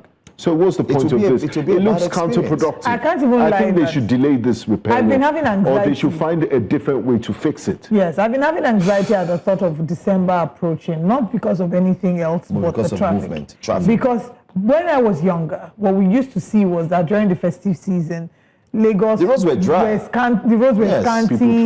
We would see people traveling, and then we would be happy and say, we wish every day was like this. I can't say if there will ever be a free day. 3 years back to back. Right now, no free day again. Every time during the festive even ride-hailing season. services. Oh, those are the worst. Constantly. Once it's 1st of There's a December, surge. Yeah. the ride-hailing services will triple. It has started already. It's the first week of November. I've studied One this day I very spent 35,000 naira for a trip of. for a trip within Lagos. For how much? That's one year we used to go to the park in Aja and enter a bus to Asaba. Yes. That's what I spent on taxi from the island to the mainland. So, I mean, we have 35,000 naira. smart engineers, we have smart people, town planning officials. They should stagger. I don't think they should do all the stretch. That document that they released, with all due respect, they need to take it back and review it because it cannot work. There's no possible way it can work. We're expecting the more volume of people. Bingo. And just that little, and that traffic, the mother of all traffic that you guys were stuck in, it's a living example of what could go wrong. And that was just a small part. Then imagine the disruption on that entire stretch. It will be crazy, and I don't think it's fair for any human being to go through that again. It's not even a one-off. Okay, we could say it's the sacrifice for the greater good that, you know, they're going to fix this road, but it doesn't just simply make any sense. And there are economic implications to this and the well-being, the state of mind and the quality of life of Lagosians. So the government needs to do a rethink and like Joe suggested, maybe open up the coastal road. Since the first 30 kilometers has been commissioned by Mr. President as an alternative route to ease of traffic on that Lekki Epe Expressway. Just to add to some of the pointers that we've made here, I do recall that I stumbled on a story, that was last week, that Lagos State had met with a few residents within the Lekki corridor before they made this decision. So it wasn't that they did not speak with stakeholders. Did they speak to residents. you? Did they speak to all of you? Oh, they did not. But I'm sure there were people who represented these stakeholders. Of course, and they also included the landlords, whether you like it or not, because they're also stakeholders within that corridor. And when they met, they discussed thoroughly on how best to fix the incessant, disruptive road, which is the Lekki-Aja Expressway. And I'm sure this is what they came out with. But what we're saying here, we're not saying don't fix, because as Nigerians, we're the same people who will say, yeah, the roads are... They should walk at night. From what we're saying simply is... 1 a.m. to 4 a.m.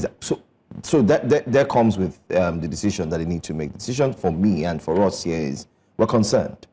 Dirty December is here.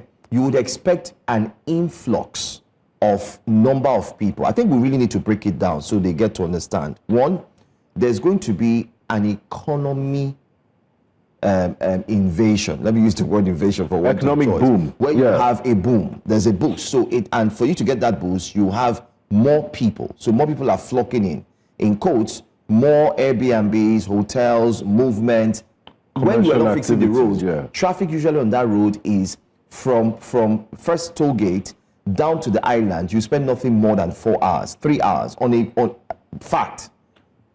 You fly to Accra 3 hours, 3-4 hours in those 3 hours. From Chevron down to VI, 3-4 hours on a normal day during the Dirty December period. And I don't mean a certain time.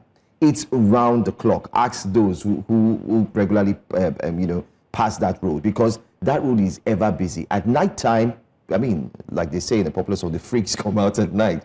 Everybody's coming out because that's what Lagos is known for, nightlife as well. However, what we're saying is, okay, the timing, number one, the timing, Benga.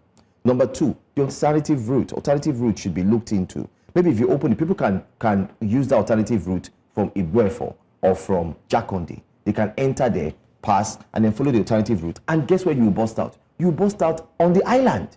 You would see yourself out on Ozumbambadiwe, or you which could is even perfect. exit depending on where you're going where to. you're going to. I'm just saying, if you're going to the island, you don't need to stress yourself. So just create that room for them, have a lot of last man, so on. Another thing I also want to mention is the area boys.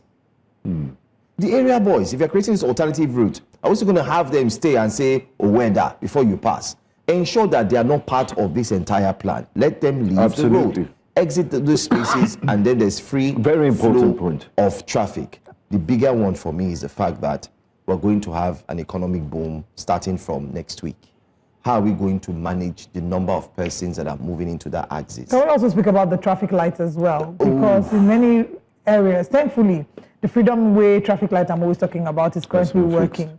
But I hope it doesn't go out again.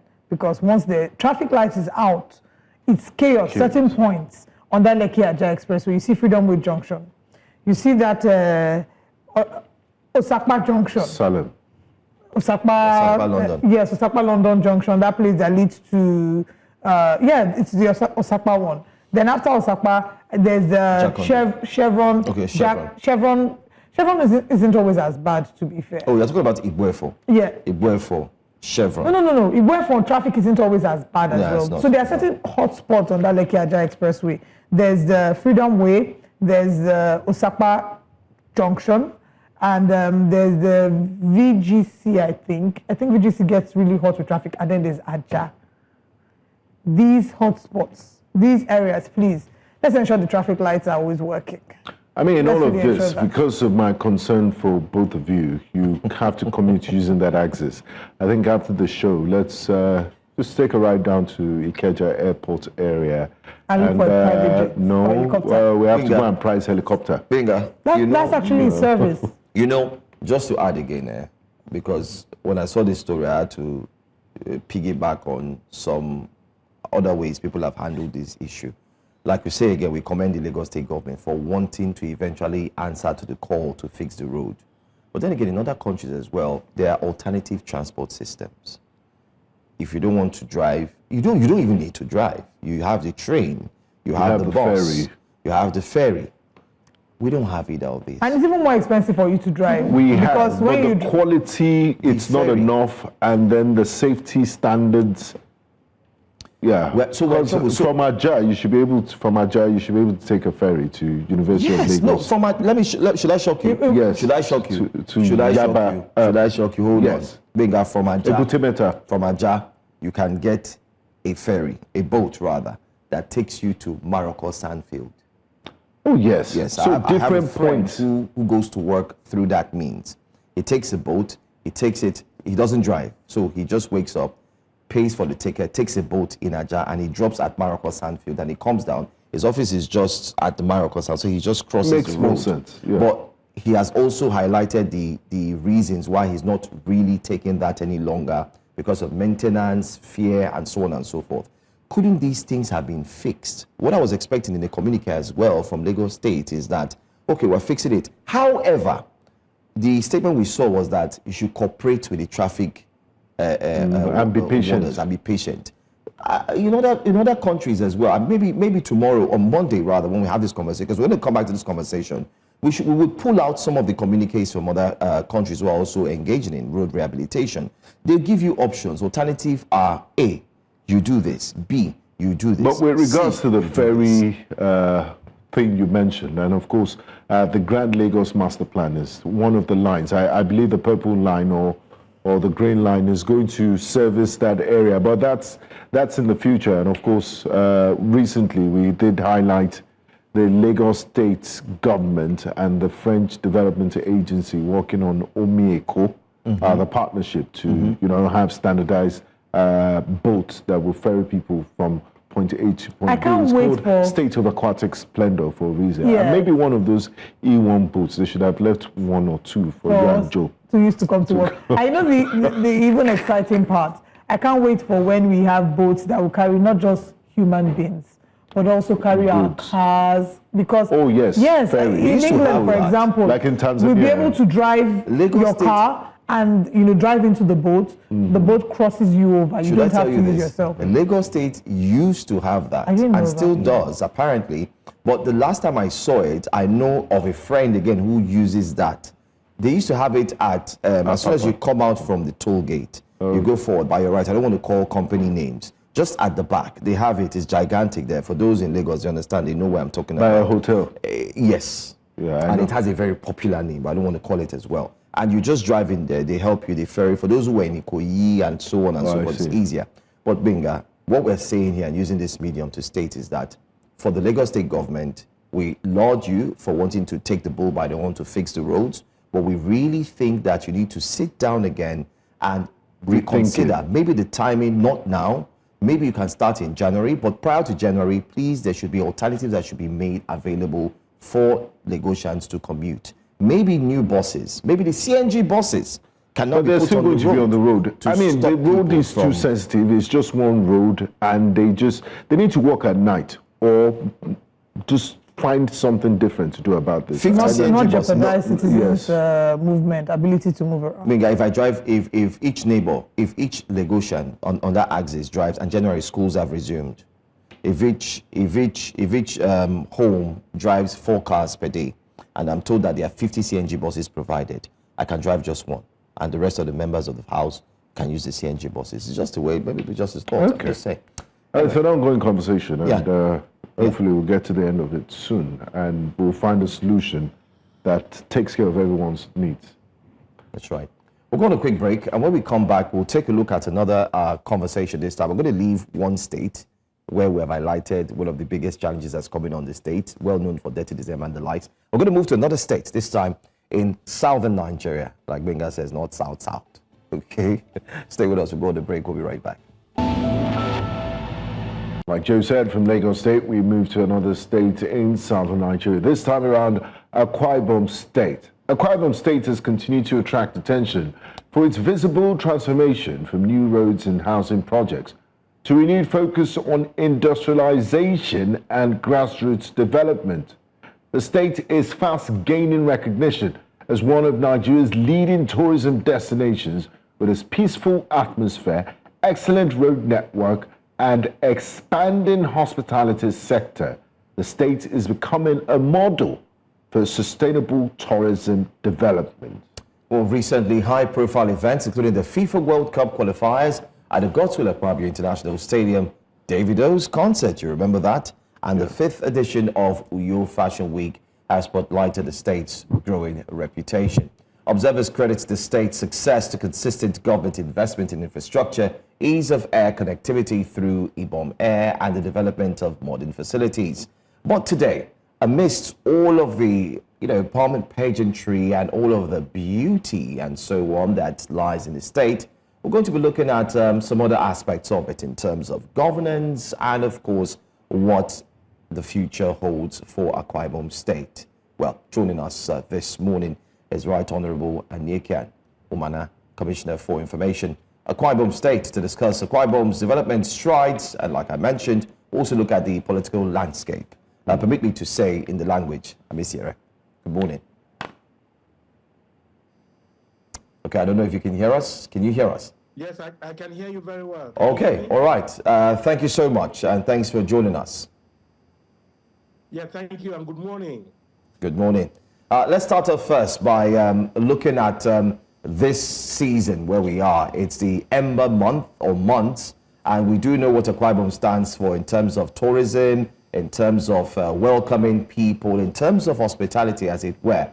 What plans have you got, especially for all who are watching now and looking forward to come to Akwa Ibom? Maybe myself and Benga, Olive will not be able to join. Thank you so much. Thank you so much.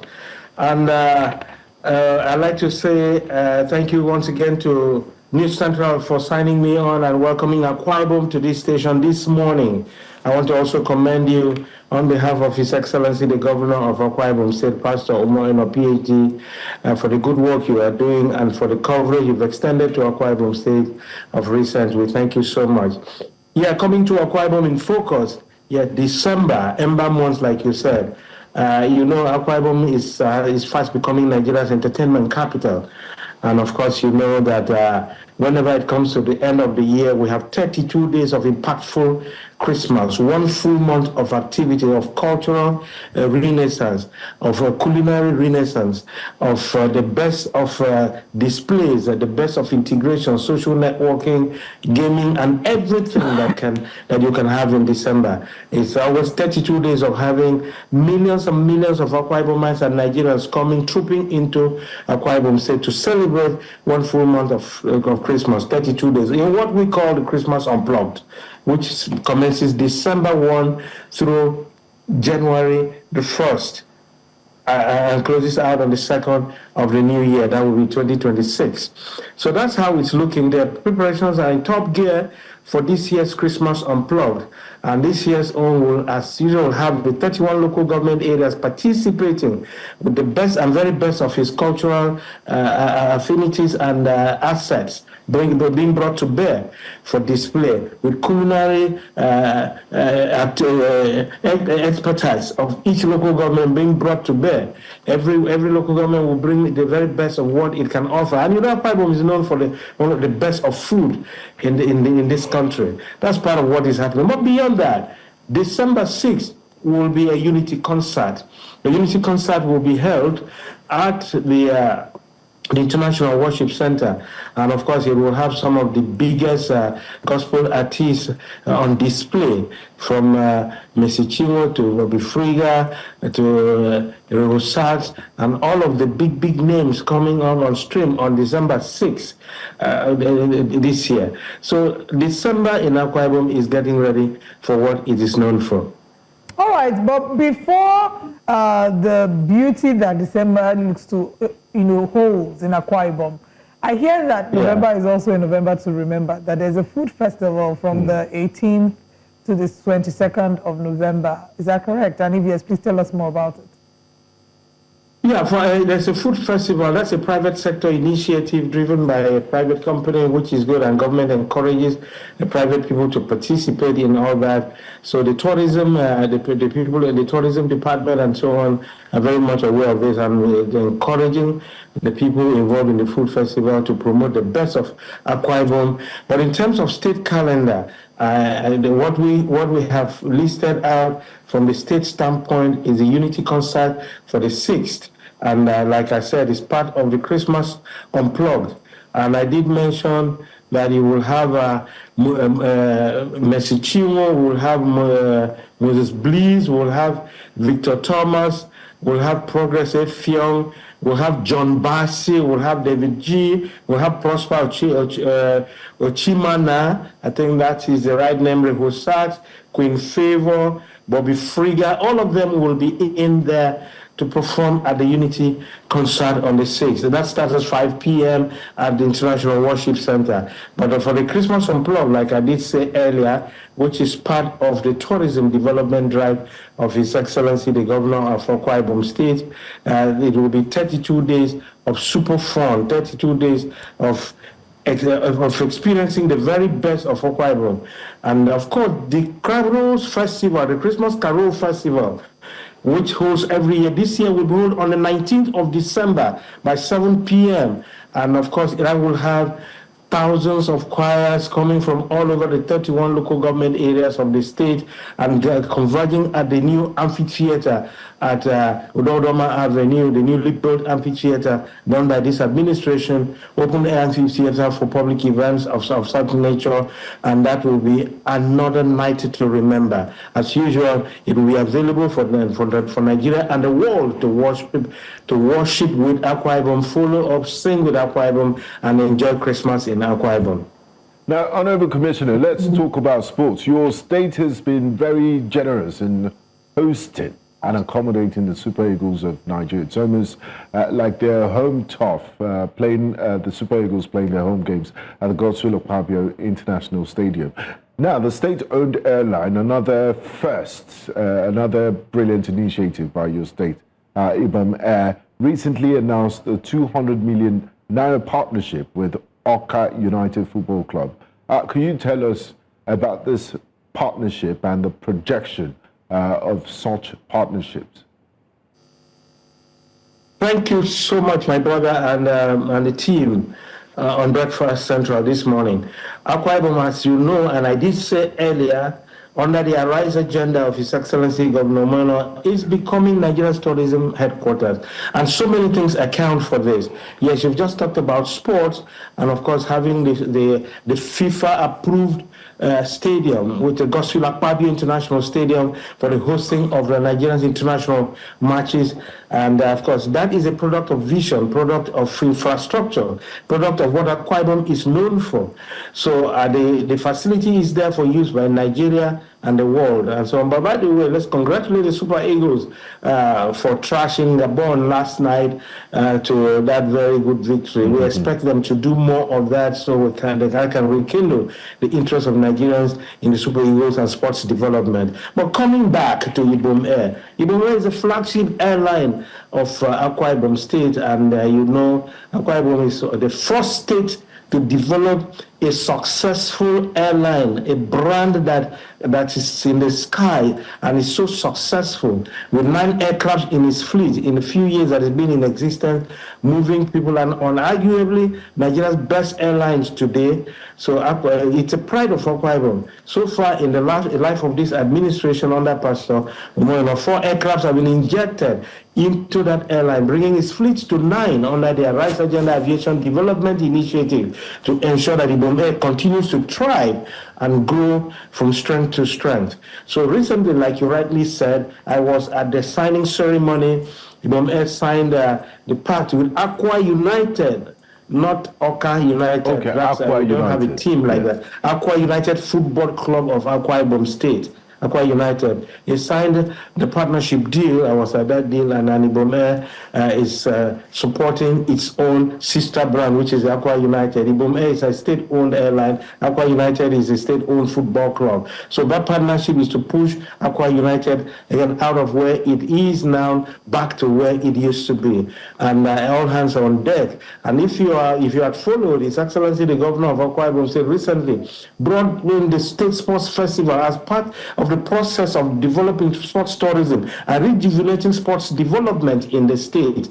And throughout 31 local government areas came in throughout the full week, competed through all events and sporting activities, including football, in which Akwa United is in focus now to grow talents and develop young ones as a deliberate attempt to ensure that sports is developed in the state. That has become a major aspect of the state's tourism calendar. That is the sports festival. And we're moving from there into inter-school sports, again, to continue the sports development agenda of the administration. So all of this will continue to go on as part of the ingredients of the Arise agenda as planned and envisioned by His Excellency the Governor under Aspiration 3 of the Arise agenda. All right, Honorable Umana, we'll go on a quick break here. I will ask you to stay with us. When we come back, we'll look into the partnership that Akwa Ibom has, especially with the one we heard from Abia State Governor. And then we'll also, whether we like it or not, touch on politics a little bit. But stay with us after this break. Welcome back. We're still looking at Akwa Ibom State in focus, and we do have with us the Honorable Commissioner for Information, Right Honorable Anyeka Umana, who is here with us. We've touched on some of the antecedents that's been carried out by the current administration in terms of building a state where people would be proud of and be the haven of tourism. But let's now focus on a seeming partnership. Governor Alex Oti of Abia State was reported to have disclosed that there's a partnership that is coming forth, Akwa Ibom State and of course Abia State through a rail system. Can you shed more light on that? Because I'm sure Akwa Ibomites and also those in the east, not just Abia, will be able to see the benefits should it happen. Yes, thank you so much. I have to say that Abia State is a sister state, and partnering for the development of our people is an essential role and essence of government. So government is there to ensure the betterment of the livelihood of the people. So the issue of the rail development is an idea that His Excellency the Governor of Akwa Ibom State, Pastor Monye, put forward at some point for an internal rail development. And of course, Abia State expressing interest to partner with Akwa Ibom in developing a rail system that interconnects the states. It's also a welcome development at the time it will come, because that is part of what we need. There's a major trade link between Abia State, especially Aba and Akwa Ibom State, up to the Atlantic shores and the waterfronts of Oron, and that is as old as both cities and states have existed. So it's a very welcome development and something that everyone will look forward to. And it's also part of forward-looking by subnational government in seeing how they can take their destinies into their own hands and in beginning the process of blossoming economic development at the subnational level. But that is it. But going back to the tourism initiative which you talked about, we had barely touched on it before you left it.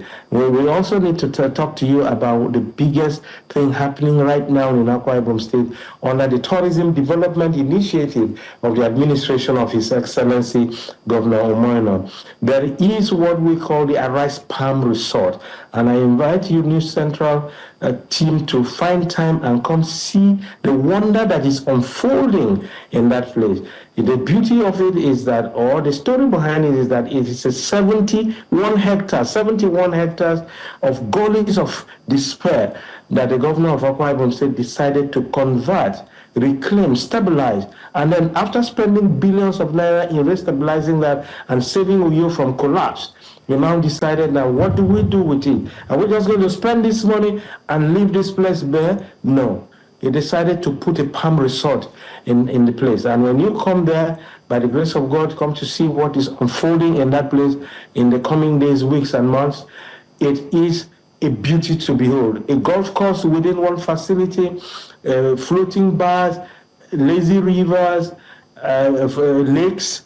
Within the lakes, you have lounges, restaurants, children's playground, adults playground, sporting arcade, indoor and outdoor sporting or banqueting facilities, guest apartments, 2-3 bedroom, 2-bedroom, well-appointed apartments for guests and all of that. So it's just a beauty to behold. It's Nigeria's next holiday destination for discerning minds in this country and beyond. And it's already out there. I just needed to talk to you about that. And again, be outside of Lagos, the next 5,000 capacity convention center you will find in Nigeria is unfolding in Akwa Ibom State. The 5,000 convention center is coming up right now at the Tropicana complex, complemented with 200-bed Ibom hotels within the Tropicana complex, which is a project that His Excellency is very focused on ensuring its completion to ensure that it serves the people of Akwa Ibom State and Nigerians, and so many others. So we talked about the rail link. Yes, let's get back to that.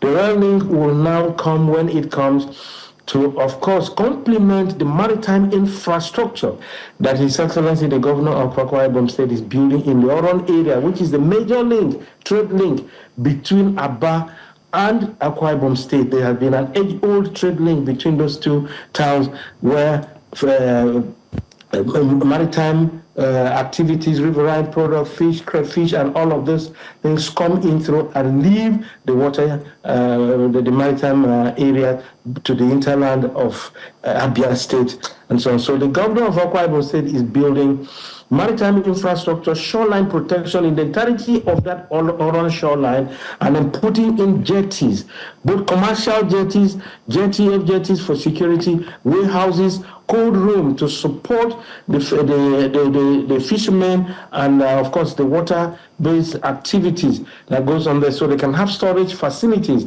for all of those crayfish, fish, and all the seafood that comes out of the Oron water, and of course the Atlantic shores, and on that part that's going on, and all of the tourism ecosystem that's been developed around that Oron Beach. That will now dovetail into the greater vision of the Ibom Deep Seaport, which I know you are going to come into, but let me take it from you and let you know that that project is very much in focus. That's part of what is going on.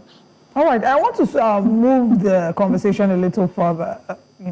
Very great work being done in the tourism, transport sector, but let's talk about education. In a country that unfortunately has over 18.3 million out-of-school children, what investments has Akwa Ibom done in the area of education in the most recent months? Yes, thank you so much. The developmental trajectory of the administration of His Excellency Governor Omoyeno is anchored on the ARISE agenda. And as you know, the ARISE agenda is an acronym for Agricultural Revolution, Rural Development, Infrastructure Expansion, Security Management, and Educational Development. So education situates very well within the 5 core pillars of the ARISE agenda, and of course the 17 focal areas. And in educational development, catching them young and developing them from the basement is the key. The free and compulsory education program of the government of Akwa Ibom State is very much on course. Very much on course. So the program ensures that every child of school age under the Child Rights Law of Akwa Ibom Act, Law of Akwa Ibom State, must be in school and necessarily must be so.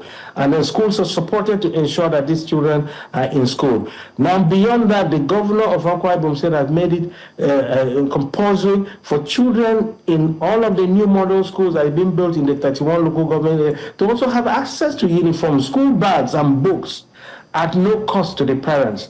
So we have 31 model schools going on brand new, alongside the rehabilitation that's going on through SUBEB, that's the State Universal Basic Education Program, and so on, where hundreds of schools are being rehabilitated, teacher training ongoing, and of course recruitment of more teachers to ensure that we have enough teachers to meet up the pupil and student requirement in each school. That is going on at the moment. So educational development is at the core of the ARISE agenda, and the governor is very particular about this. Right now, there's an ongoing recruitment of 4,000 workers. 1,000 of those will go into the educational sector to boost the teachers' requirement and be able to create parity in terms of the number of children required in a class per teacher ratio. That is being worked out. So from an educational standpoint, the state is following through the ARISE agenda very, very methodically. That is at that level of education. As you may have heard very recently, the state is also investing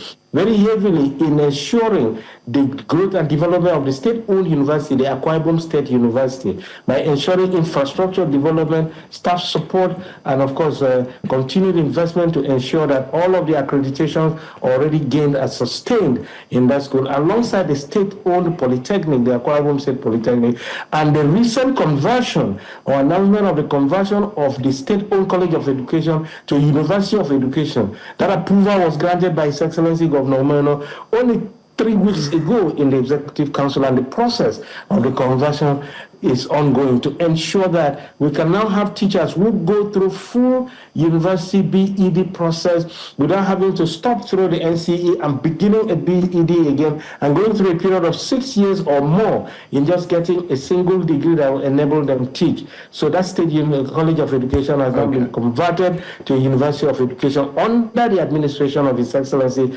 Governor Omoyeno. That is a part of the several interventions in the educational sector.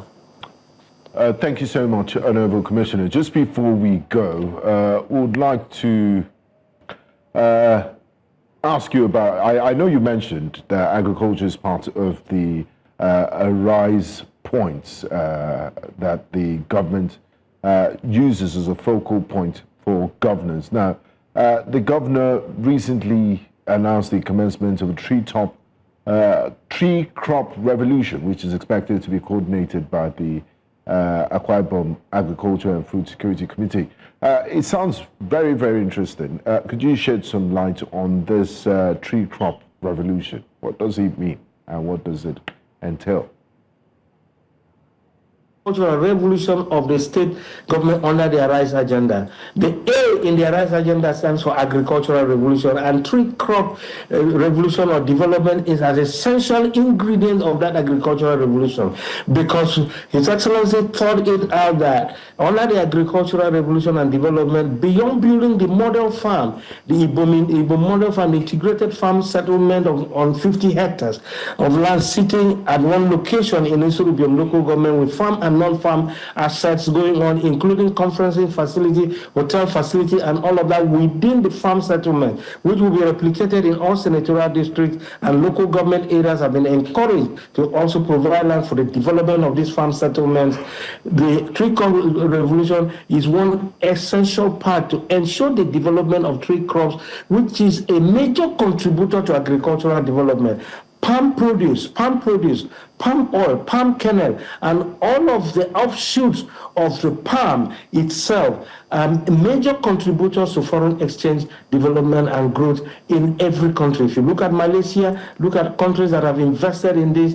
In this stage, we have decided to take our palm destiny into our own hands, and that is why the governor has launched, it's launching very soon, the tree crop revolution. Right now, the process started with the enumeration of participants and holding farmers, and the tree crop revolution will walk through holder farmers and holder participants who will actually be provided with palms, millions of palms already on ground for distribution to holder farmers who will now contribute to the farming processes, and then it goes through its gestation period, and government will now be an off-taker, and then the process is on to ensure that the mills will come in so that the processing plants will also be available for the palm to go through its own processing processes within the state. So right now, enumeration has been done in all 31 local government areas, and sometime in this November, by the grace of God, the revolution will be launched. The facilities have been set up at the academic complex, and the committee is at work, working through the office of the Secretary to Government. So the revolution is on. Honorable Commissioner, we're out of time. I think we've looked so much into the benefits in terms of what your administration is bringing to the table. But I don't know if you can touch on this very, very quickly. Just a few months ago, we saw the governor give an ultimatum to all in his cabinet to switch to APC. And not too long ago, we also saw Ndiana Basil Moore resign, tender resignation to the governor, saying he's not part of that. So politics now in Akwa Ibom State has moved from the PDP to the APC. Can you tell us that everything is fine and looking good? And what are the former members of your party saying? Yes, thank you very much. Everything is looking good and looking very well, and you can see that His Excellency the Governor of Akwa Ibom State is a man who saw tomorrow. He saw all of this crisis, and he took the decision, and on time, to move Akwa Ibom State to the center of the national conversation, and that he has situated and fixed very, very well. And of course, the state has moved in one fell swoop with the entirety of the structure that can make anything happen in the state. The National Assembly is in totality, 100%. All members of all 3 senators and all members of the House of Representatives working with the governor and the Senate President. So what is left there? National Assembly all totally in.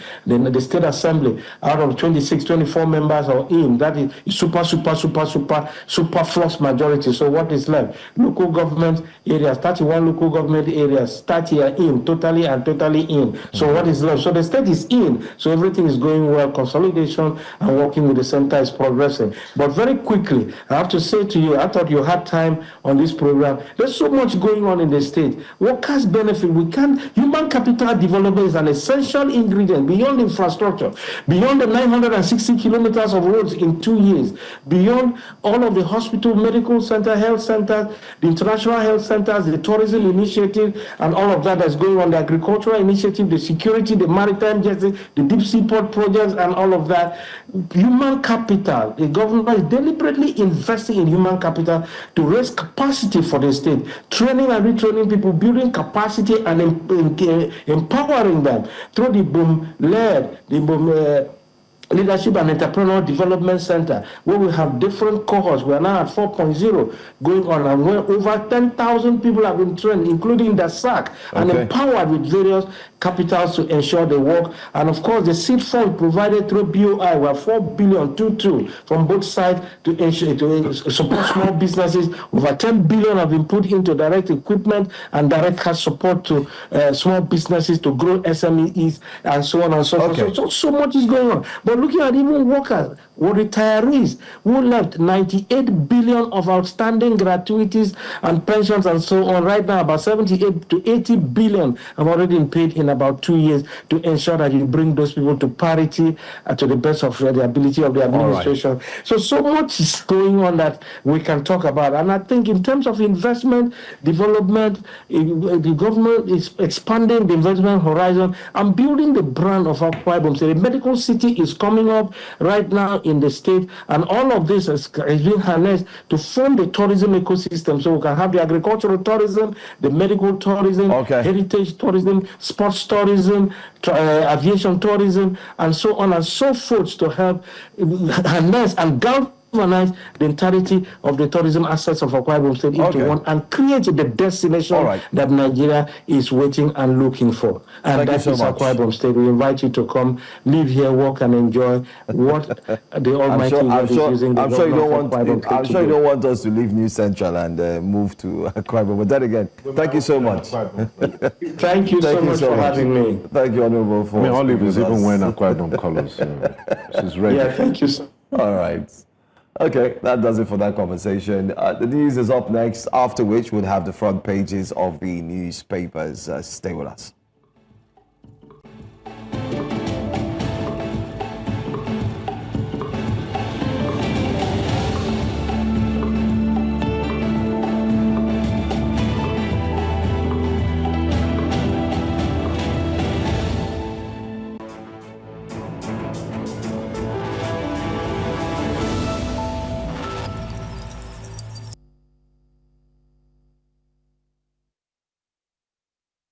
Hello, welcome to Breakfast Headlines. I am Benga Aborowa. We begin by telling you that lawmakers have passed the second reading of a bill aimed at redefining offences, mandate proportionate punishments, and criminalise undue command interference in court martials to ensure independence and fairness. The proposed reforms are detailed in the Armed Forces 2025 bill sponsored by Senator Abdulaziz Yaradua, Chairman of the Senate Committee on the Army.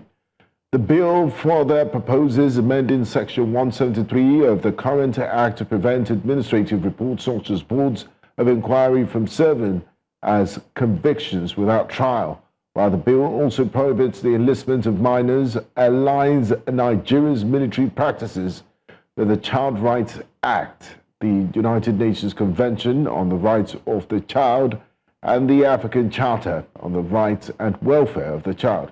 It seeks to clarify the chain of command by reinforcing the President's constitutional role as Commander-in-Chief while assigning day-to-day operational command to the Chief of Defense Staff, thereby removing ambiguity and bolstering civilian oversight.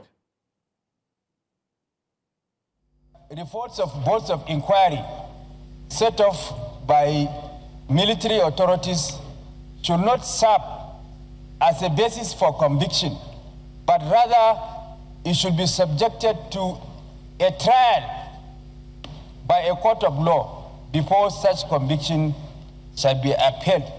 Because as it is, it violates the principles of nemo judice in causa sua. You cannot be a judge in your own cause. This bill also seeks to subject military authorities to the command of the commander-in-chief, that is democratically elected president, or in a nutshell, subjects military authorities to the authority of democratically elected institutions. So in repealing and re-enacting this bill, I would like the committee to look into these causes, like they just appointed the Chief of Naval Staff, Chief of Air Staff, and Chief of Army, is cause 41. All the people in the Navy, in the Army, and in the Air Force, they are gone. SB 791, second reading taken. The bill is referred to the Committee on Defense, Army, Air Force, and Navy to report back within 4 weeks. In the meantime, the House of Representatives has urged the federal government and the West African Examination Council to suspend plans to conduct the 2026 Senior School Certificate Examination using computer-based testing. The resolution followed an urgent motion of public importance raised on the floor of the House, warning that the policy can lead to mass failure, which can also result in depression among students, especially in rural areas where many schools lack computers, computer teachers, and internet access and steady electricity. The House notes that WAEC exams are critical for university admission, and introducing computer-based testing at a time that there is no adequate preparation in place can be disastrous. Concerned that the outcome of the WAEC result of students who are considered to be leaders of tomorrow using CBE will be devastating if allowed to commence, leading to massive failure, frustration, drug abuse, and other social vices. Right Honourable Speaker and my distinguished colleagues, the House resolve as follows: to direct the Federal Ministry of Education and the Federal Ministry of Education and the Examination Board, the WAEC, to suspend commencement of the policy with immediate effect. Urge the Federal Ministry of Education, in collaboration with the state, to include in the 2026 budget 2027, 2028, and 2029 the recruitment of computer teachers, construction of computer hall with internet facilities, and supply of standby generators, and also monitor adequate provisions in private schools before commencement of the policy in 2030. Former Senate President Ahmed Lawan has paid a constant visit to President Bola Tinubu, commending him for what he described as bold and courageous reforms over the last 2 years.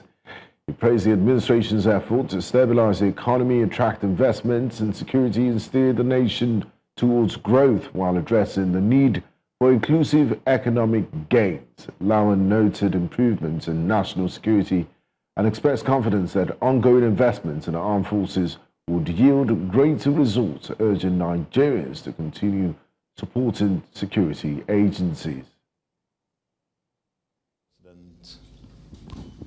In the last 2 years or so, has been taking very bold, courageous, profound steps through various reforms to reposition the economy of our country and also ramp up so much investments in the security sector to make our country safer. And I think we have so far succeeded. We also care about the implementation of the total budget of the country, not only constituency projects. And therefore, we are still on it. Some of our colleagues have had their constituency projects implemented to a certain level or some percentage. But make no mistake, we are not one-eyed, we are not narrow-minded, we are purely nationalistic and patriotic. We want the budget to be implemented fully for all parts of the country, regardless of whether they are constituency projects. And that's all on Breakfast Headlines at this hour. Breakfast Central continues shortly. I am Benga Aboroa. It's the eve of the convention of the People's Democratic Party happening in Ibadan, and I'm sure the papers, or I hope the papers will carry that. It's time, of course, for us to review the front pages of the newspapers. We have Professor Simeon Nyesom here with us. Good morning, happy weekend, and happy eve of PDP convention anniversary. The one that is holding or the one that is not holding? I am not a member of PDP. So I don't know why you are wishing me happy convention of PDP. Okay, let's get I'm not a politician, but I'm not apolitical. Okay, let's get into the papers and see what the front pages are saying. Let's begin with the Nigerian Tribune. Remember, you can be a part of the conversation on YouTube. Simply drop a comment in the chat box or call the number on your TV screen. I have respect for military, but I abhor lawlessness, Wike says. FCT Minister carrying out his statutory responsibilities, but ...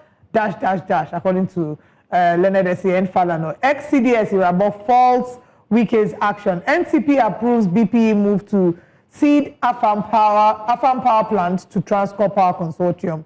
PDP seeks to join Bayelsa Deputy Governor's suit against moves to impeach him. The PDP's woes don't seem to be over any moment from now.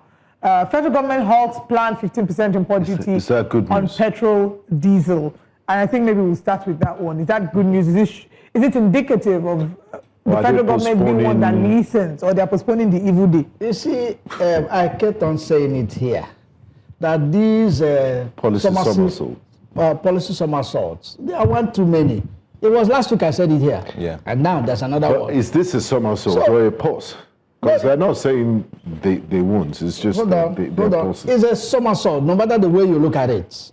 They would have kept it in the coolers until they are ready to come out with a policy. You don't just throw out policies and after that you are going back and forth. Perhaps they're testing the waters to see what the reaction is. I said it before, I'm going to say it again for fear of sounding like a broken record. Please, you don't test the waters by throwing out policies to the masses. If you want to test the waters, there are ways to do it.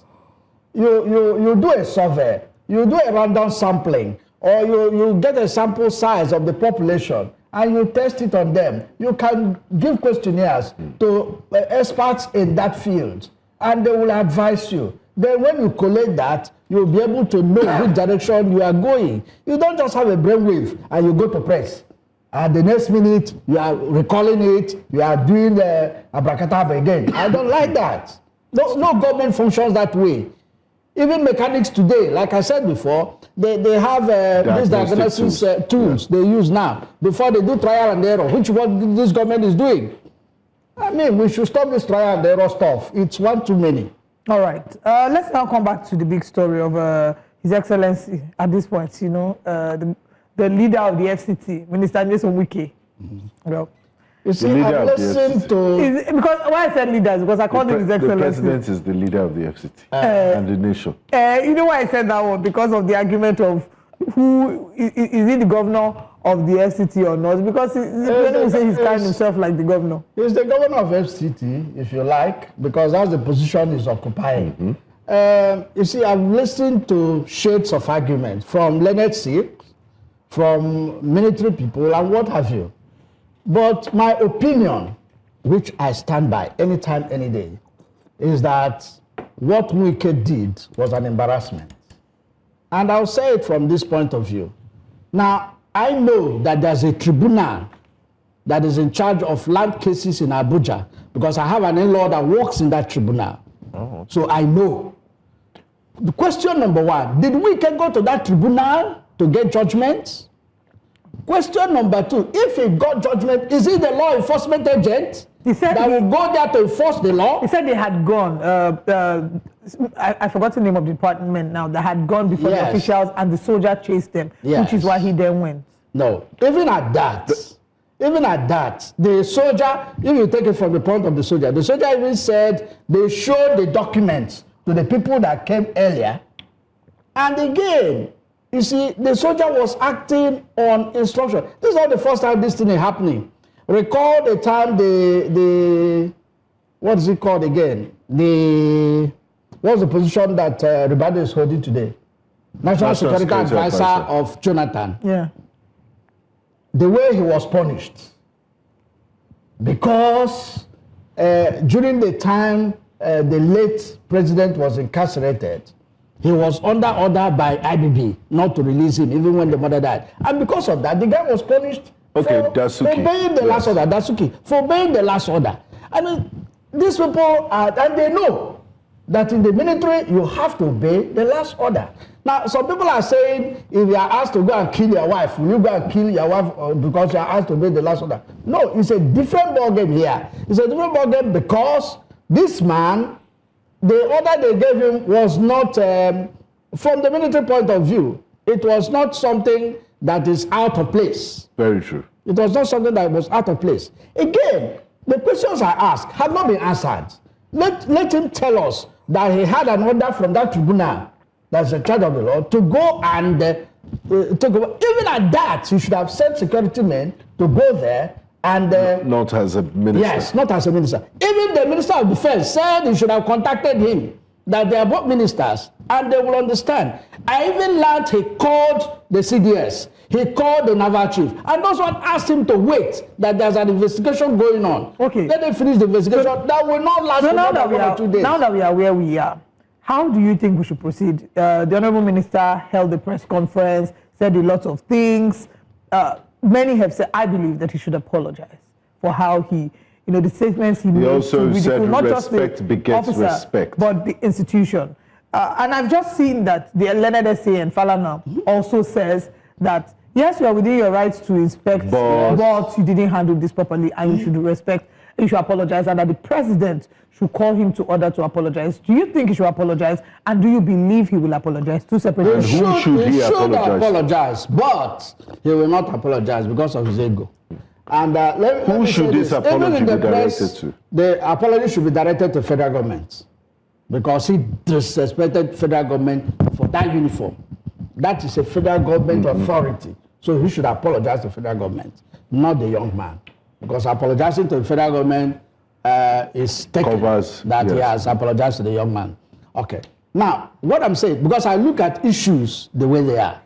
Based on their merits. Based on their merits, yes. You took that word from my mouth. The press review, the press conference he held, he was economical with the truth. Because we saw the altercation.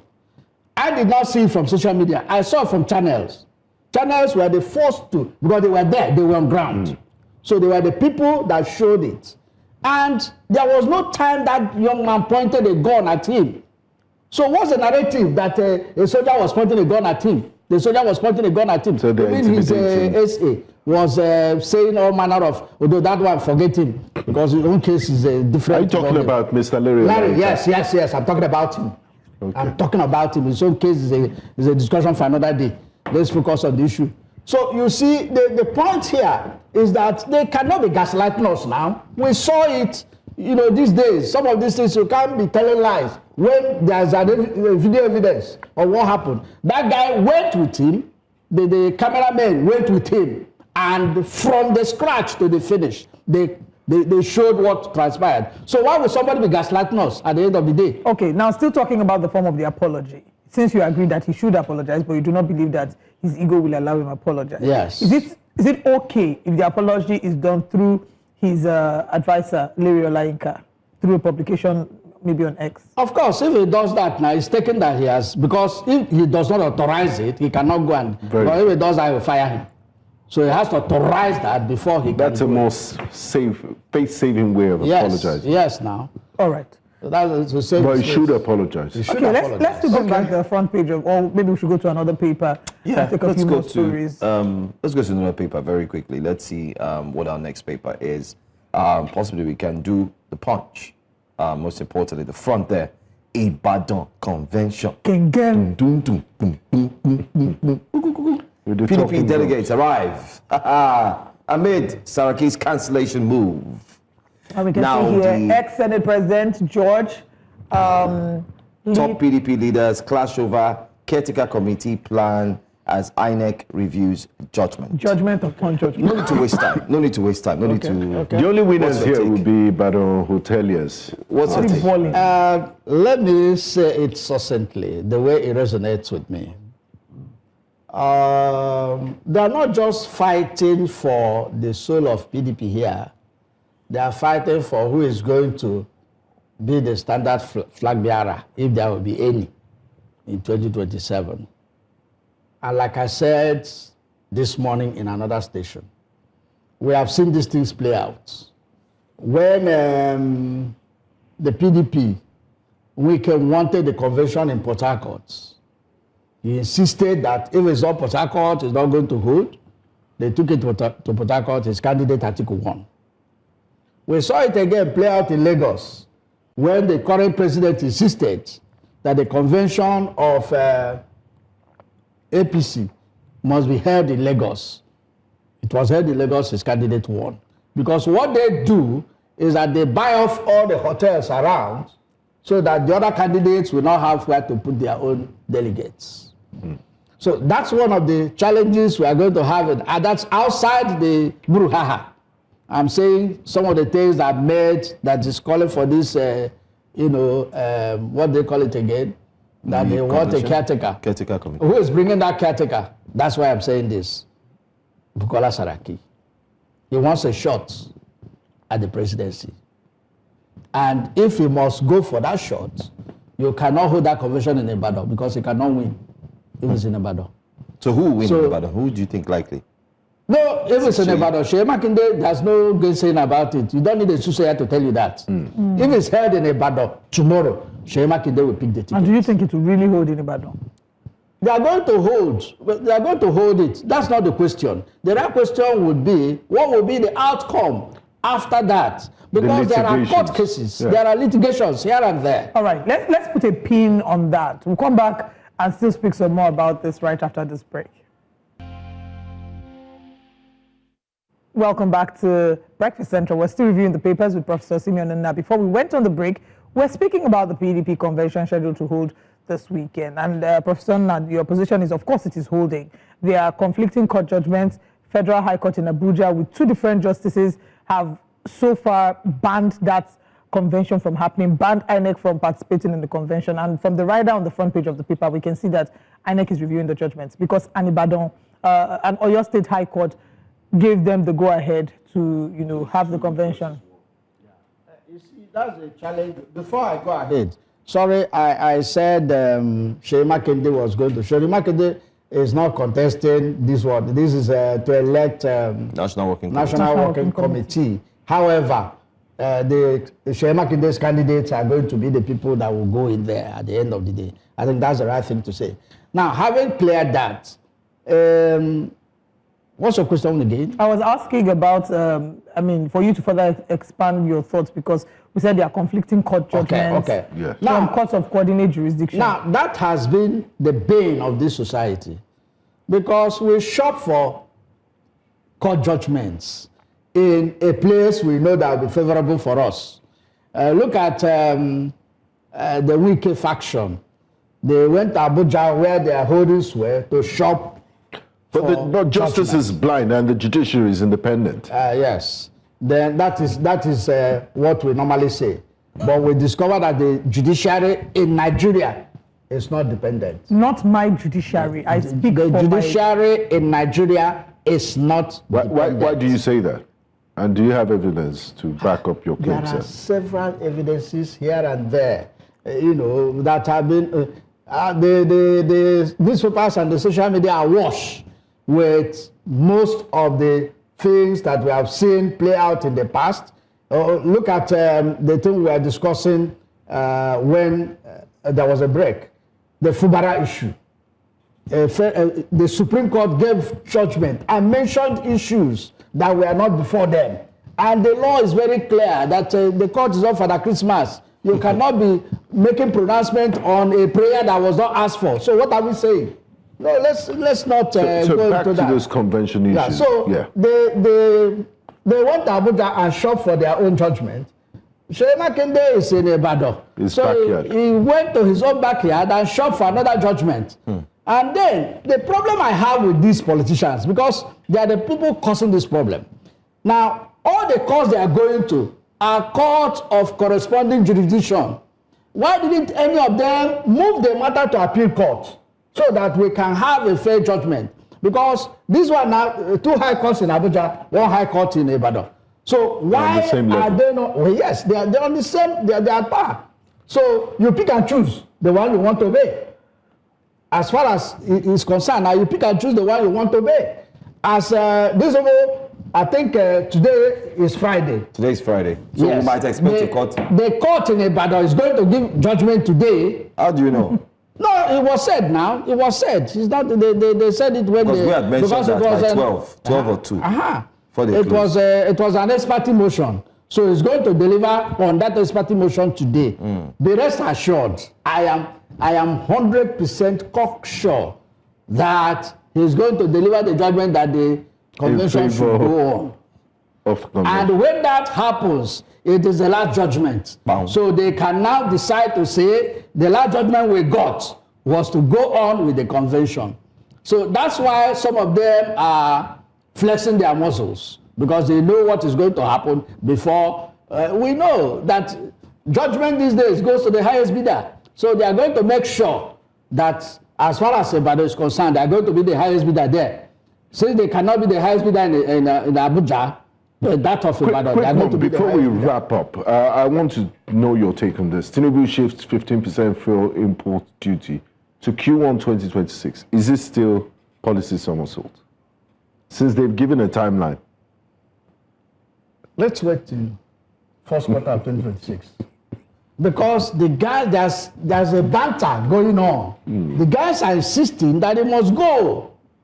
And Q1 2026 is even when the new tax law is coming in effect. So if that comes, it's going to worsen the situation. So the guys are waiting in the ranks.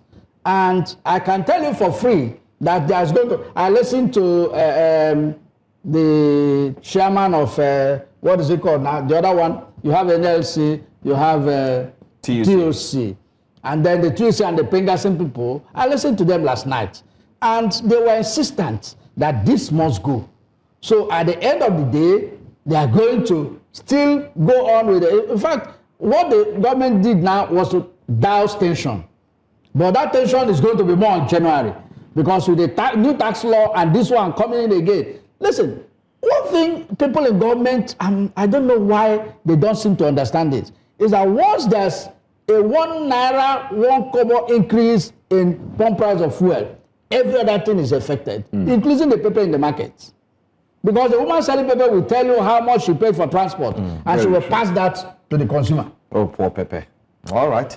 Anyway, that's where we would bring this conversation to a close. Thank you so much, Professor. Thanks so much, Prof, for your time. Thank you. Thank you. We appreciate it. And Merry Christmas in advance.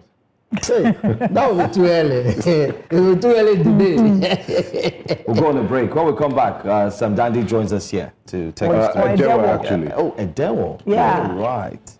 Let's go.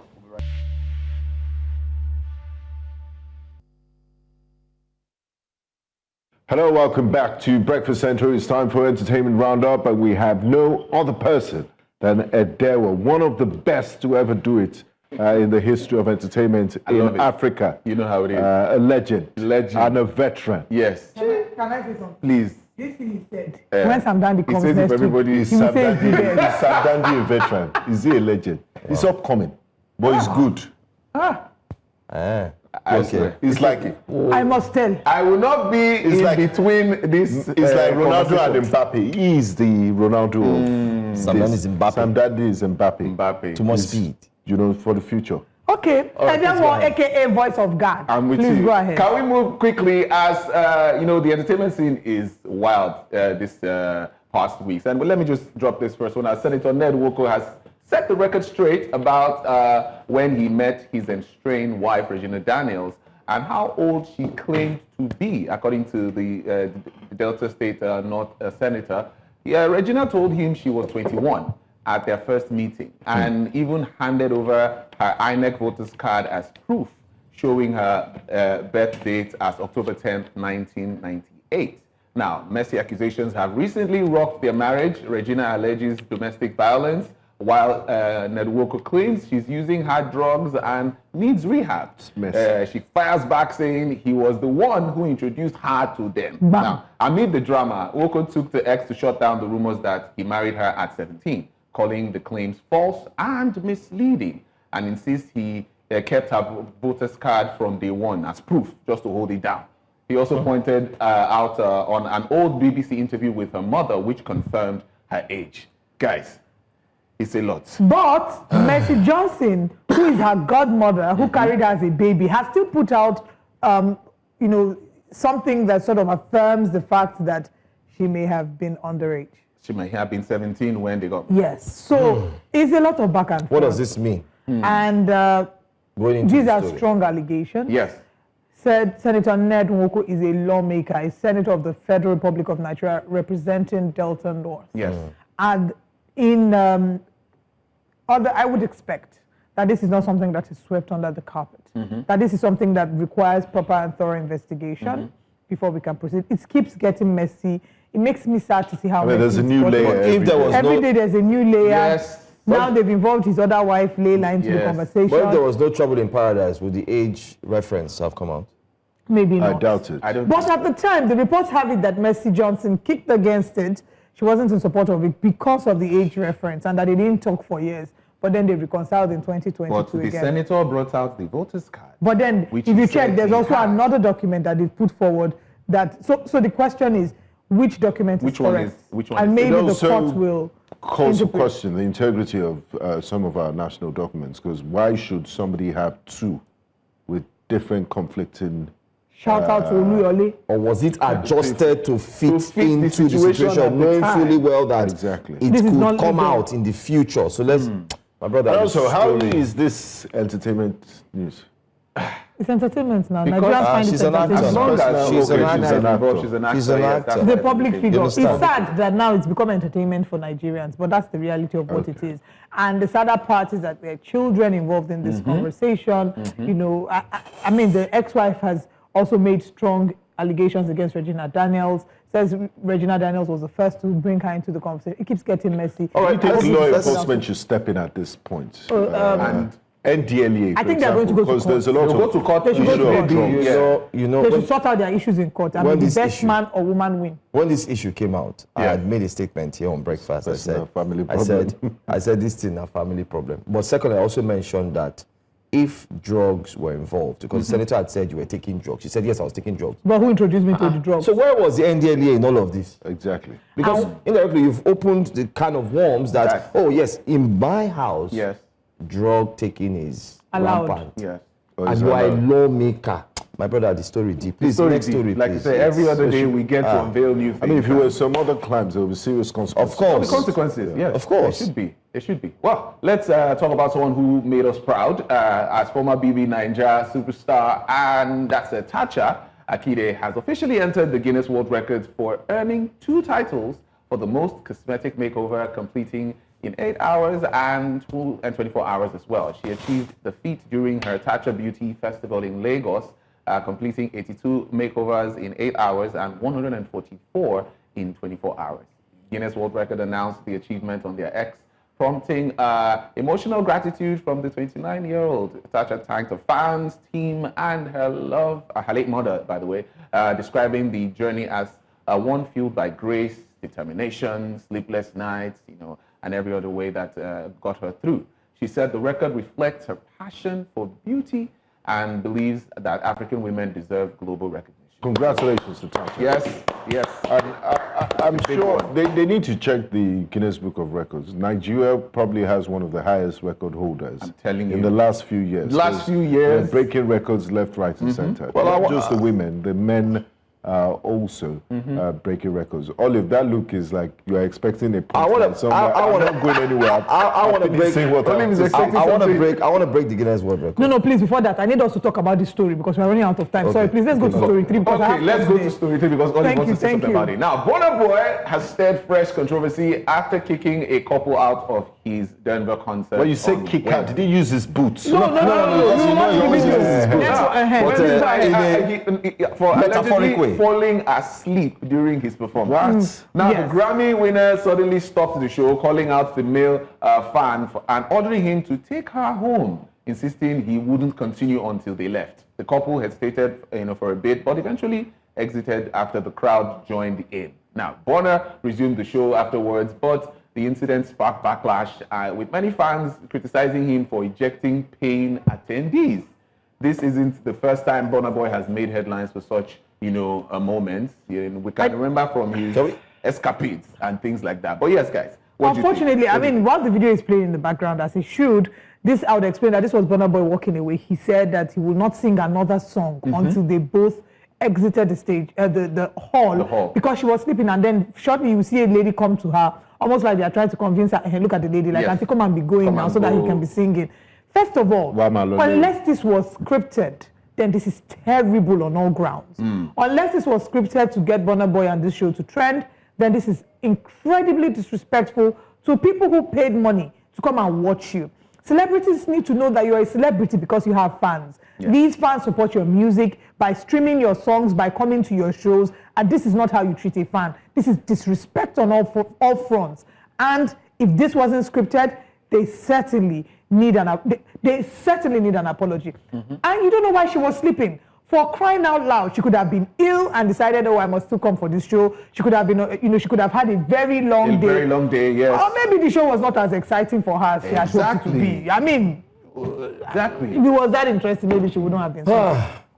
I don't even know where to start. My brother. How do you ask someone to leave your show? A paying customer, even if you do a refund, it's disrespectful. It's bad behavior. And I'm wondering, how did he see her with his dark? She was in front. She was in front. And this is not the first time. Burna Boy has been criticized before for starting shows late. I've gone for the only time I went for a Burna Boy concert. No, Kiss Daniel, top. It was a show that typically was meant to start early. Yeah. I got in at 2 a.m.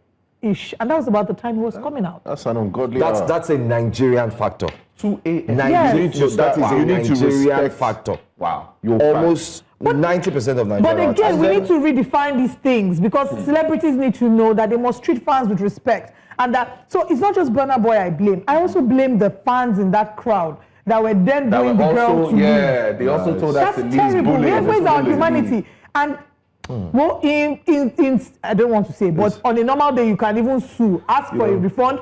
You know, you were embarrassed. You paid for a service. Yes, you paid for a service you didn't get. These sort of things cannot happen depending on the musician and the genre of music. It can never happen to Terry G or Zazu because the music is already naturally loud. Sleep can never catch you with that. Why is music? Let's wrap things up. When you on the lights. Just to wrap this up, Burna Boy is incredibly talented. He's ingenious with his craft. But with talent also comes character. And with, you know, influence comes with responsibility. Yes. We must treat fans. Celebrities must treat fans better. I'm happy he only kicked out metaphorically. And not physically. With the boot. Without his boot, he has kicked out somebody physically. Anyway, in the past. Thank you so much. There were 4:30, right? They're going to watch the video of Burna Boy. 4 p.m. 4 to 5. 4 to 5. Take 3. Take 3, 4 to 5. That's the best program in New Can I say something? Breakfast Central. Take 3 happens at 4 p.m. But these 3 need to be taken out of the studio. As we wrap up. Did you hear? Yeah, I heard that. That was good. How do you do it? Clock that. Clock it. Okay, bye everyone. Bye. See you guys at 4. Merry Christmas in advance to you, Edo. And happy birthday to Tunde Raji.